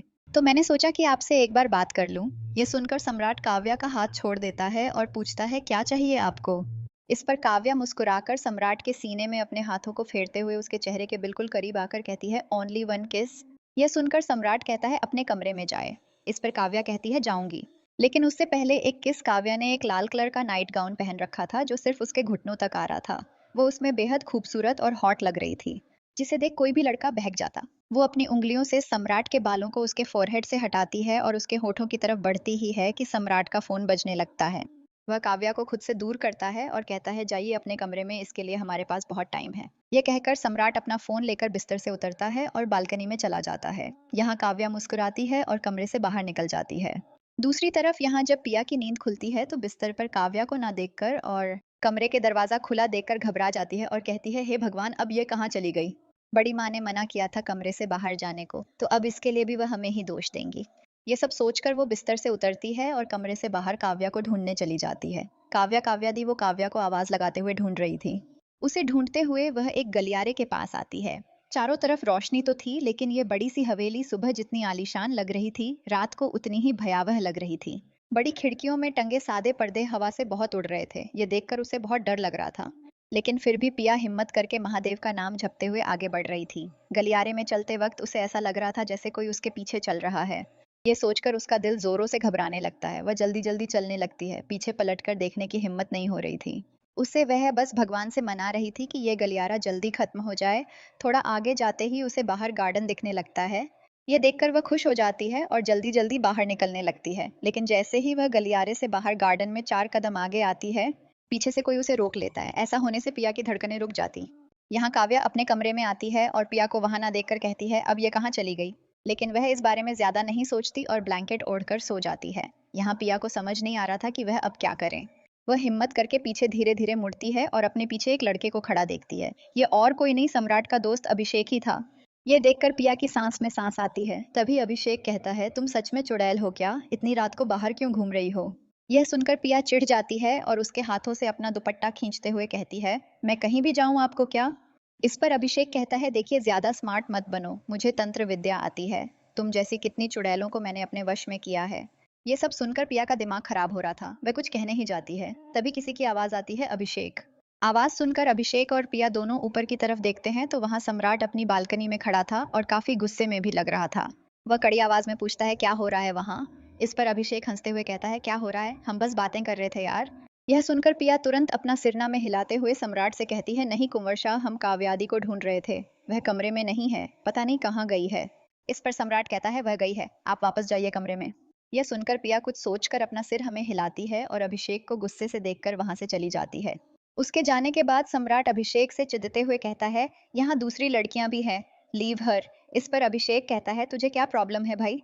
इस पर सम्राट गुस्से में कहता है, तू रुक, वहां मैं आकर बताता हूँ तुझे। यह सुनकर अभिषेक कहता है, ओक ओक फाइन, हम इस बारे में कल बात करेंगे। यह कहकर वह सम्राट को देखकर मुस्कुराता है और वहां से चला जाता है। अगले दिन आज काव्या की मेहंदी और संगीत थी। सुबह से ही सारी तैयारियां शुरू हो गई थीं। सभी बहुत खुश थे, लेकिन यहाँ कबीर की माँ बालकनी में खड़ी सारी तैयारियां देखकर अंदर ही अंदर जल रही थीं। उसे समझ नहीं आ रहा था कि आखिर कब यह सब ड्रामा खत्म होगा, क्योंकि शादी तो वैसे भी होने वाली है। नहीं, वह ये सब सोच ही रही थी कि तभी उनके कमरे में कबीर आता है और कहता है, माँ नीचे आपको सब खोज रहे हैं, जाइए। इस पर उसकी माँ चिढ़ते हुए कहती है, तू बस यही करता रहे। तूने कहा था कि ये शादी नहीं होगी, अब तो बाद मेहंदी की रस्म तक पहुंच गई है। देखते देखते शादी भी हो जाएगी और फिर सम्राट कुंवर से हुक्म सा बन जाएगा। मत भूल, तूने जो बिजनेस में घोटाले करके पैसे ऐसे हैं, तू वह सम्राट के बाप से छुपा सकता है। सम्राट से नहीं, अगर उसे पता चला तो वह तुझे राजघराने से बेदखल करने से पहले एक बार भी नहीं सोचेगा। इस पर कबीर गुस्से में कहता है, माँ जब वह यहाँ नहीं था तो मैं ही बिजनेस का सारा हिसाब देखता था। ये कल का आया हुआ सम्राट मुझे सिखाएगा बिजनेस कैसे करते हैं, यहाँ काम कैसे चलता है, वह मैं जानता हूँ। और दूसरी बात, मेरे जीते जी वह कभी हुक्म सा नहीं बन पाएगा। वो ये कह ही रहा था कि तभी दरवाजे पे कोई नॉक करता है। ये सुनकर दोनों हैरान रह जाते हैं। उन्हें डर हो जाता है कि कहीं किसी ने उनकी सारी बातें सुन तो नहीं ली। कबीर की माँ जाकर दरवाजा खोलती है तो वहां रानीसा खड़ी थी और यह देखकर दोनों के होश उड़ जाते हैं। दूसरी तरफ, अरे सारा सामान संभाल के रख, छोरी महंगे हैं। काव्या की माँ चिल्लाते हुए पिया से कहती है, जो सूटकेस से काव्या की साड़ियां निकाल रही थी। काव्या की माँ की बार बार ताने सुनकर पिया पक चुकी थी, इसलिए वह कहती है, बड़ी माँ साड़ियां बहुत महंगे कांच की है क्या? यह सुनकर काव्या की माँ और जल भुन जाती है और पिया की माँ से कहती है, देखा कैसे जबान चला रही है और सिर पर चढ़ाओ, इसे बहुत मुंह चलता है इसका। पिया की माँ ये सुनकर पिया के पास जाकर उसके हाथ से साड़ियां छीन लेती है और कहती है, तू जा देख बाहर सारे मेहमान मेहंदी के लिए तैयार हुए कि नहीं, मैं ये देख लेती हूँ। पिया वहां से उठकर कमरे से बाहर निकल जाती है और घूमते घूमते हवेली की छत पर आकर खड़ी हो जाती है ना, जो उसने मेहंदी की रस्म के लिए डार्क ग्रीन कलर का हल्का लहंगा पहन रखा था। हवेली की छत से दूर दूर तक सिर्फ पेड़ ही दिख रहे थे। वह चारों तरफ देख ही रही थी कि तभी उसका फोन बजने लगता है। वह फोन उठाकर देखती है तो उस पे अयान पल वाले का बेटा का फोन आ रहा था। वह फोन उठाकर कहती है, हेलो। इस पर सामने से आवाज आती है, पिया मैं तुम्हें परेशान तो नहीं कर रहा? यह सुनकर पिया कहती है, नहीं अयान, बोलो ना, क्या बात है? इस पे अयान कहता है, वह बात है कि अयान को ऐसे बोलता हुआ देख पिया मन ही मन मुस्कुराने लगती है, क्योंकि पिया के मन में भी अयान को लेकर एक सॉफ्ट कॉर्नर जरूर था। इस प्यार तो नहीं कह सकते, लेकिन बस पिया को अयान की दोस्ती पसंद थी और दोनों एक ही कॉलेज में भी पढ़ते थे। अयान का इस तरह उसके सामने हमेशा नर्वस हो जाना उसे अच्छा लगता था, लेकिन वह शो नहीं थी कि अयान उसके बारे में कुछ सोचता है या नहीं। वो ये सब सोच ही रही थी कि तभी अयान की आवाज आती है, वह तुम अभी कॉलेज नहीं आ पा रही ना, तो अगर तुम्हें नोट्स की जरूरत होगी तो तुम मुझसे मांग लेना। ये सुनकर पिया मुस्कुराने लगती है और कहती है, हाँ हाँ, तुम्हें ही हमारी मदद करनी होगी। इस पर अयान हंसते हुए कहता है, ऑन ऑफ कोर्स। पिया कुछ सोचकर कहती है, तुम शादी के दिन आ रहे हो ना? इस पर अयान कहता है, हाँ हाँ जरूर, मैं और पापा आएंगे। यह सुनकर पिया कहती है, अच्छा। वह कुछ सोचकर और कुछ बोलने ही जा रही थी कि अचानक से पीछे से जोर जोर से कुत्ते की भौंकने की आवाज आने लगती है। यह सुनकर पिया डर जाती है और जब पीछे मुड़कर देखती है तो वहां 4 बड़े काले पालतू कुत्ते खड़े थे, जो दिखने में बेहद डरावने लग रहे थे और वह सब पिया को ही देखकर जोरों से भौंक रहे थे।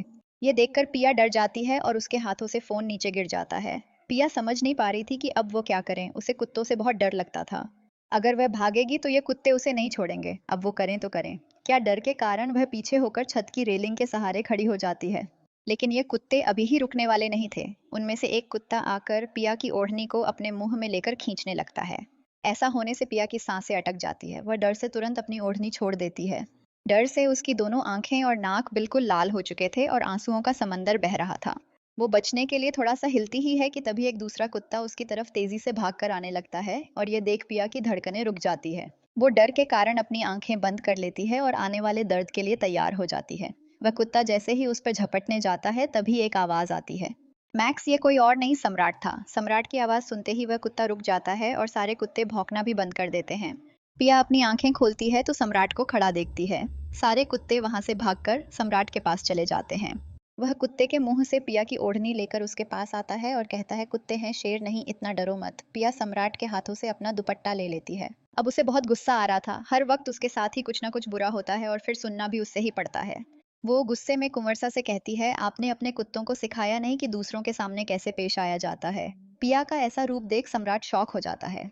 वह बस गुस्से में भरी पिया के चेहरे को ही देख रहा था, क्योंकि आज तक किसी ने भी उससे ऐसे बात नहीं की थी, उसके माँ बाप ने भी नहीं। वो ये सोच ही रहा था कि तभी पिया कहती है, पागल है आपके कुत्ते, इन्हें बांध कर रखिए। ये कहकर वह गुस्से में वहां से चली जाती है।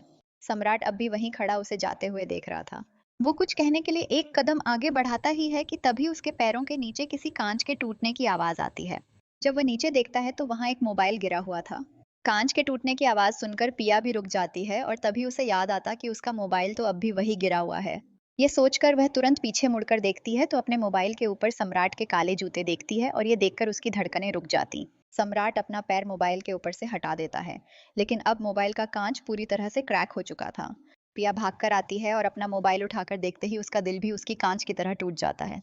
ये फोन उसने अपने पैसे जमा करके खरीदे थे और इसकी ऐसी हालत देख उसके आंखों में आंसू भर आते हैं। सम्राट समझ जाता है कि ये फोन का पिया का ही है। यह देखकर वह कहता है, जो ज्यादा बोलते उनके साथ ऐसा ही होता है। यह सुनकर पिया सम्राट की तरफ गुस्से में देखती है। पिया की आंखों में आंसू देख वह कहता है, अब रोक क्यों रही हो? एक फोन ही तो है। ये फोन हमसे टूटा है, हम अभी आपके लिए नया फोन मंगवा देते हैं। इस पर पिया कहती है, कोई जरूरत नहीं है। ये कहकर वह गुस्से में वहां से चली जाती है। दूसरी तरफ यहाँ कमरे के बाहर रानीसा को खड़ा देख कबीर और उसकी माँ घबरा जाते हैं। उन्हें ऐसा लगने लगता है कि रानीसा ने सब सुन लिया। वो एक दूसरे को देख ही रहे थे। तभी रानीसा कहती है, क्या हुआ, आप लोग ऐसे क्यों खड़े हैं? और भाभी साहब, आपको तो नीचे होना चाहिए। आप इस घर की बड़ी बहू है ना, तो सम्राट के हाथों में पहली मेहंदी तो आप ही लगाएंगी। चलिए जल्दी, वरना वह कहीं बाहर निकल गया तो मुश्किल हो जाएगी।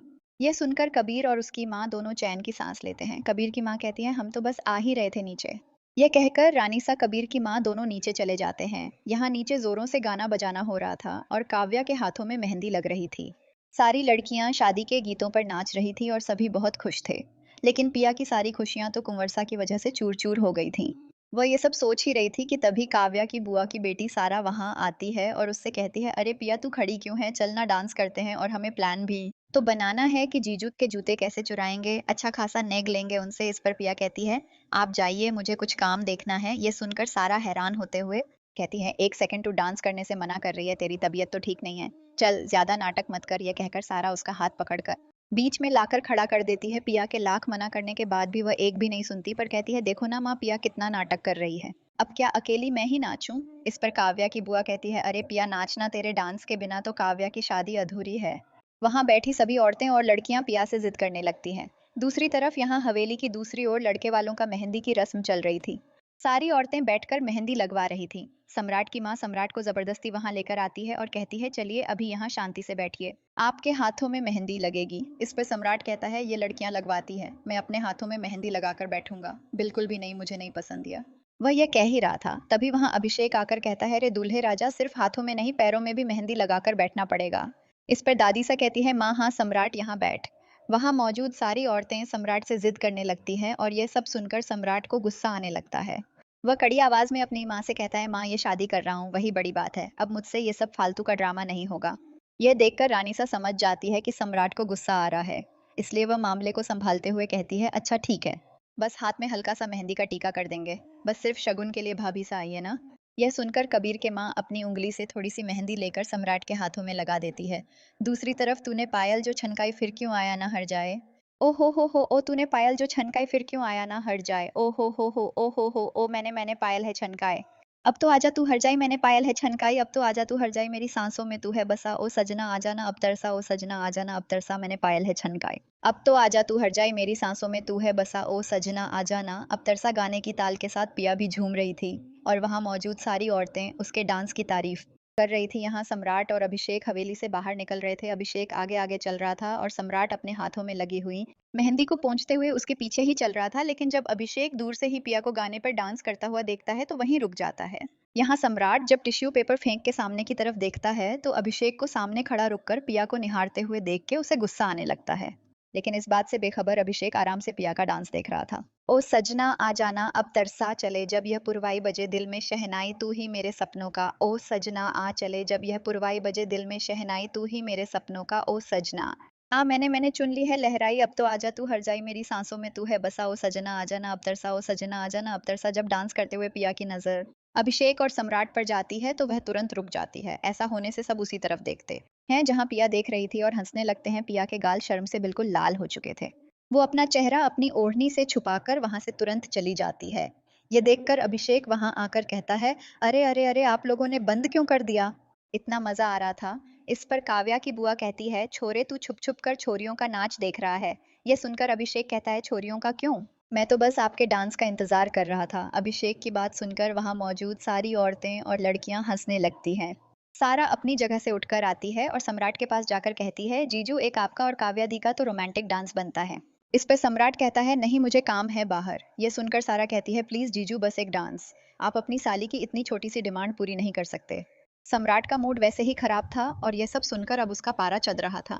वो गुस्से में कुछ कहे इससे पहले उसका फोन बजने लगता है। वह फोन निकालकर कहता है, I need to answer this. ये कहकर वह वहां से निकल जाता है। ये देखकर सारा उदास जाती है और कहती है, ओहो जीजू तो हमेशा बिजी रहते हैं। इस पर अभिषेक कहता है, कोई बात नहीं, मैं हूं ना, मैं भाभी जी के साथ डांस कर लेता हूँ। अभिषेक की बातें सुनकर वहां सब हंसने लगते हैं। रात का समय यहाँ काव्या बिस्तर पर आराम से सो रही थी, लेकिन पिया बार बार करवटें बदल रही थी। उसे नींद ही नहीं आ रही थी और उसका मन बहुत घबरा रहा था। वह उठकर बैठ जाती है और गहरी सांसें लेने लगती है। उसका मन बहुत अजीब हो रहा था और उसे अपनी माँ के पास जाकर अभी शांति मिल सकती है। वह बिस्तर से उतरकर कमरे से बाहर निकलती है और अपनी माँ के पास जाती है। उसकी माँ हवेली के बरामदे में बैठी हुई थी और उनके साथ दो चार और नौकर चाकर बैठे हुए थे जो कल के लिए फूलों की माला तैयार कर रहे थे। अपनी माँ को वहां देख पिया चिढ़ जाती है। जब उसकी माँ की नजर पिया पर जाती है तो वह वहां से उठकर उसके पास आती है और पूछती है, क्या हुआ, तू सोई नहीं अब तक?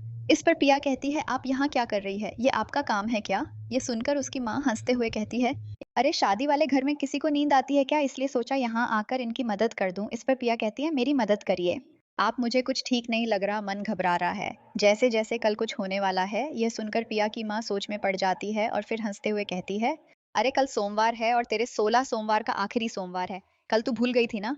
माँ की बात सुनकर पिया अपने सिर पर हाथ रखती है और कहती है, ओ मेरे दिमाग से कैसे उतर गया, ये इन सब में मुझे याद ही नहीं रहा कि कल सोमवार है और वह भी लास्ट। इस पर उसकी माँ कहती है, इसलिए तेरा मन घबरा रहा था। अच्छा सुन, कल सुबह एकदम जल्दी उठ जाना और मंदिर से तुरंत पूजा करके वापस आ जाना। कल दिन में हल्दी है और रात को शादी, बहुत सारे काम हैं।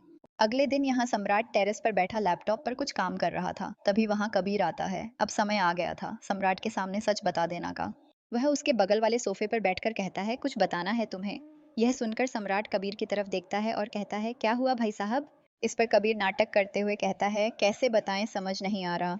सम्राट वापस अपनी लैपटॉप में कुछ चलाते हुए कहता है, मैं अभी जरूरी काम कर रहा हूँ, अगर कुछ इंपॉर्टेंट नहीं है तो हम बाद में बात करेंगे। इस पर कबीर कहता है, इंपॉर्टेंट है सम्राट, मैं अब और देर नहीं कर सकता। वो काव्या, काव्या मेरी एक्स गर्लफ्रेंड रह चुकी है। ये सुनकर सम्राट हैरान रह जाता है और गुस्से में कबीर की तरफ देखते हुए कहता है, विट? इस पर कबीर कहता है, हाँ लेकिन अब हमारे बीच ऐसा कुछ नहीं रहा। बस मैं तुमसे ये बात छुपाना नहीं चाहता था, क्योंकि सच को कोई कितने दिन तक छुपा इसके गया है, किसी और से तुम्हें पता लगता तो तुम मुझे गलत समझते, इसलिए मैंने पहले ही बता दिया। जो भी था वो पास था सम्राट। अब मैं काव्या को अपनी भाभी के ही नजर से देखूंगा। कबीर बातें बनाकर सम्राट के सामने अच्छा बनने की कोशिश कर रहा था, क्योंकि उसे पता था कि सम्राट उसकी कोई भी नसीहत सुनने वाला नहीं है। ये सब सुनकर सम्राट गुस्से में सोफे से उठता है और चिल्लाकर कहता है, आप अब बता रहे हैं मुझे?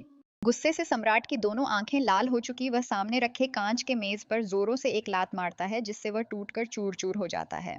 सम्राट का पारा अब चढ़ चुका था। वह तुरंत टेरेस से नीचे उतरकर काव्या को ढूंढने लगता है और यहाँ सोफे पर बैठा कबीर हंसते हुए कहता है, अब आएगा मजा सम्राट, अभी हुकुम सा बनना तुम्हारी किस्मत में नहीं। यहाँ दूसरी तरफ काव्या की हल्दी की रस्म चल रही थी। चारों तरफ खुशियों का माहौल था। हुकुम सा, रानी सा, दादी सा और सारा राज परिवार भी वहीं मौजूद था। जब रानी सा सम्राट को वहां आते हुए देखती है तो खुश हो जाती है और उसके पास जाकर कहती है, अच्छा हुआ आप आ गए, अब आपकी बारी हल्दी लगाने की, चलिए इस पर। काव्या की माँ हंसते हुए कहती है, हाँ आज तो दामाद जी को ऐसे हल्दी लगाएंगे कि उनका रंग और निखर जाएगा। सम्राट अपना हाथ अपनी माँ से छुड़ाते हुए कहता है, भाड़ में गई हल्दी। वो काव्या के पास आकर गुस्से में उसका हाथ कसकर पकड़ लेता है और पूछता है, मेरे सवाल का सच सच जवाब देना, कबीर से प्यार करती थी तुम? ये देखकर वहां खड़े सारे लोग हैरान रह जाते हैं। कोई कुछ समझ नहीं पा रहा था कि आखिर ये सब क्या हो रहा है। इतने में ही वहां कबीर भी आ जाता है। मैं कुछ पूछ रहा हूँ तुमसे। सम्राट की तेज आवाज सुन काव्या डर जाती है। उसे समझ नहीं आ रहा था कि वो क्या जवाब दे। उसे नहीं लगा था कि कबीर सच में सम्राट को सारा सच बता देगा। वहां खड़ी पिया भी सम्राट को इतने गुस्से में देख डर जाती है। रानी सा सम्राट के पास आती है और उससे कहती है, क्या कर रहे हैं आप, क्या हो गया है? इस पर सम्राट कहता है, यही तो पूछ रहा हूँ आपकी सो कॉल्ड होने वाली बहू से। काव्या जवाब दो, तुम और कबीर रिलेशनशिप में थे ना? काव्या अपना हाथ छुड़ाने की कोशिश करते हुए कहती है, ऐसा नहीं है। इतने में ही वहां काव्या का भाई विक्रम आ जाता है और काव्या का हाथ छुड़ाने की कोशिश करते हुए कहता है, कोवर सा होश में काम लीजिए, छोड़िए मेरी बहन को। यह सुनकर सम्राट काव्या का हाथ जोर से झटक देता है और कहता है, अरे छोड़ दिया, तुम्हारी बहन को नहीं चाहिए, ऐसी गिरी हुई और झूठी लड़की मुझे रखो अपने पास। रानी सा और दादी सा को कुछ समझ नहीं आ रहा था और रानी सा की आंखों से आंसू भी गिरने लगते हैं। सम्राट के पिता हुकुम सा गुस्से में कहते हैं, बस। सम्राट क्या बात है, साफ साफ बताओ। इस पर सम्राट कहता है, मैं काव्या से शादी नहीं करूंगा। वो और कबीर एक दूसरे से प्यार करते थे और ये मेरे भाई की ही गर्लफ्रेंड रह चुकी है। ये जानते हुए मैं कैसे इसे अपनी पत्नी बना सकता हूँ? यह सुनकर हुकुम सा कबीर से पूछते हैं, क्या ये सच है? इस पर कबीर अपना सिर हाँ में हिला देता है। ये देखकर वह गुस्से में कहते हैं, तो आपने पहले क्यों नहीं बताया? इस पर कबीर कहता है, हुकुम सा, मैं नहीं चाहता था कि यह शादी टूटे और हमारे बीच अब ऐसा कुछ भी नहीं है। वह सब बस पास था। सम्राट गुस्से में हुकुमसा के पास आता है और कहता है, पास्ट हो या प्रेजेंट, आई डोंट केयर, मुझे ये लड़की मंजूर नहीं है और मैं ये शादी नहीं करूंगा। ऐसी और स्टोरीज सुनने के लिए मेयर चैनल को सब्सक्राइब कीजिए। Bye bye.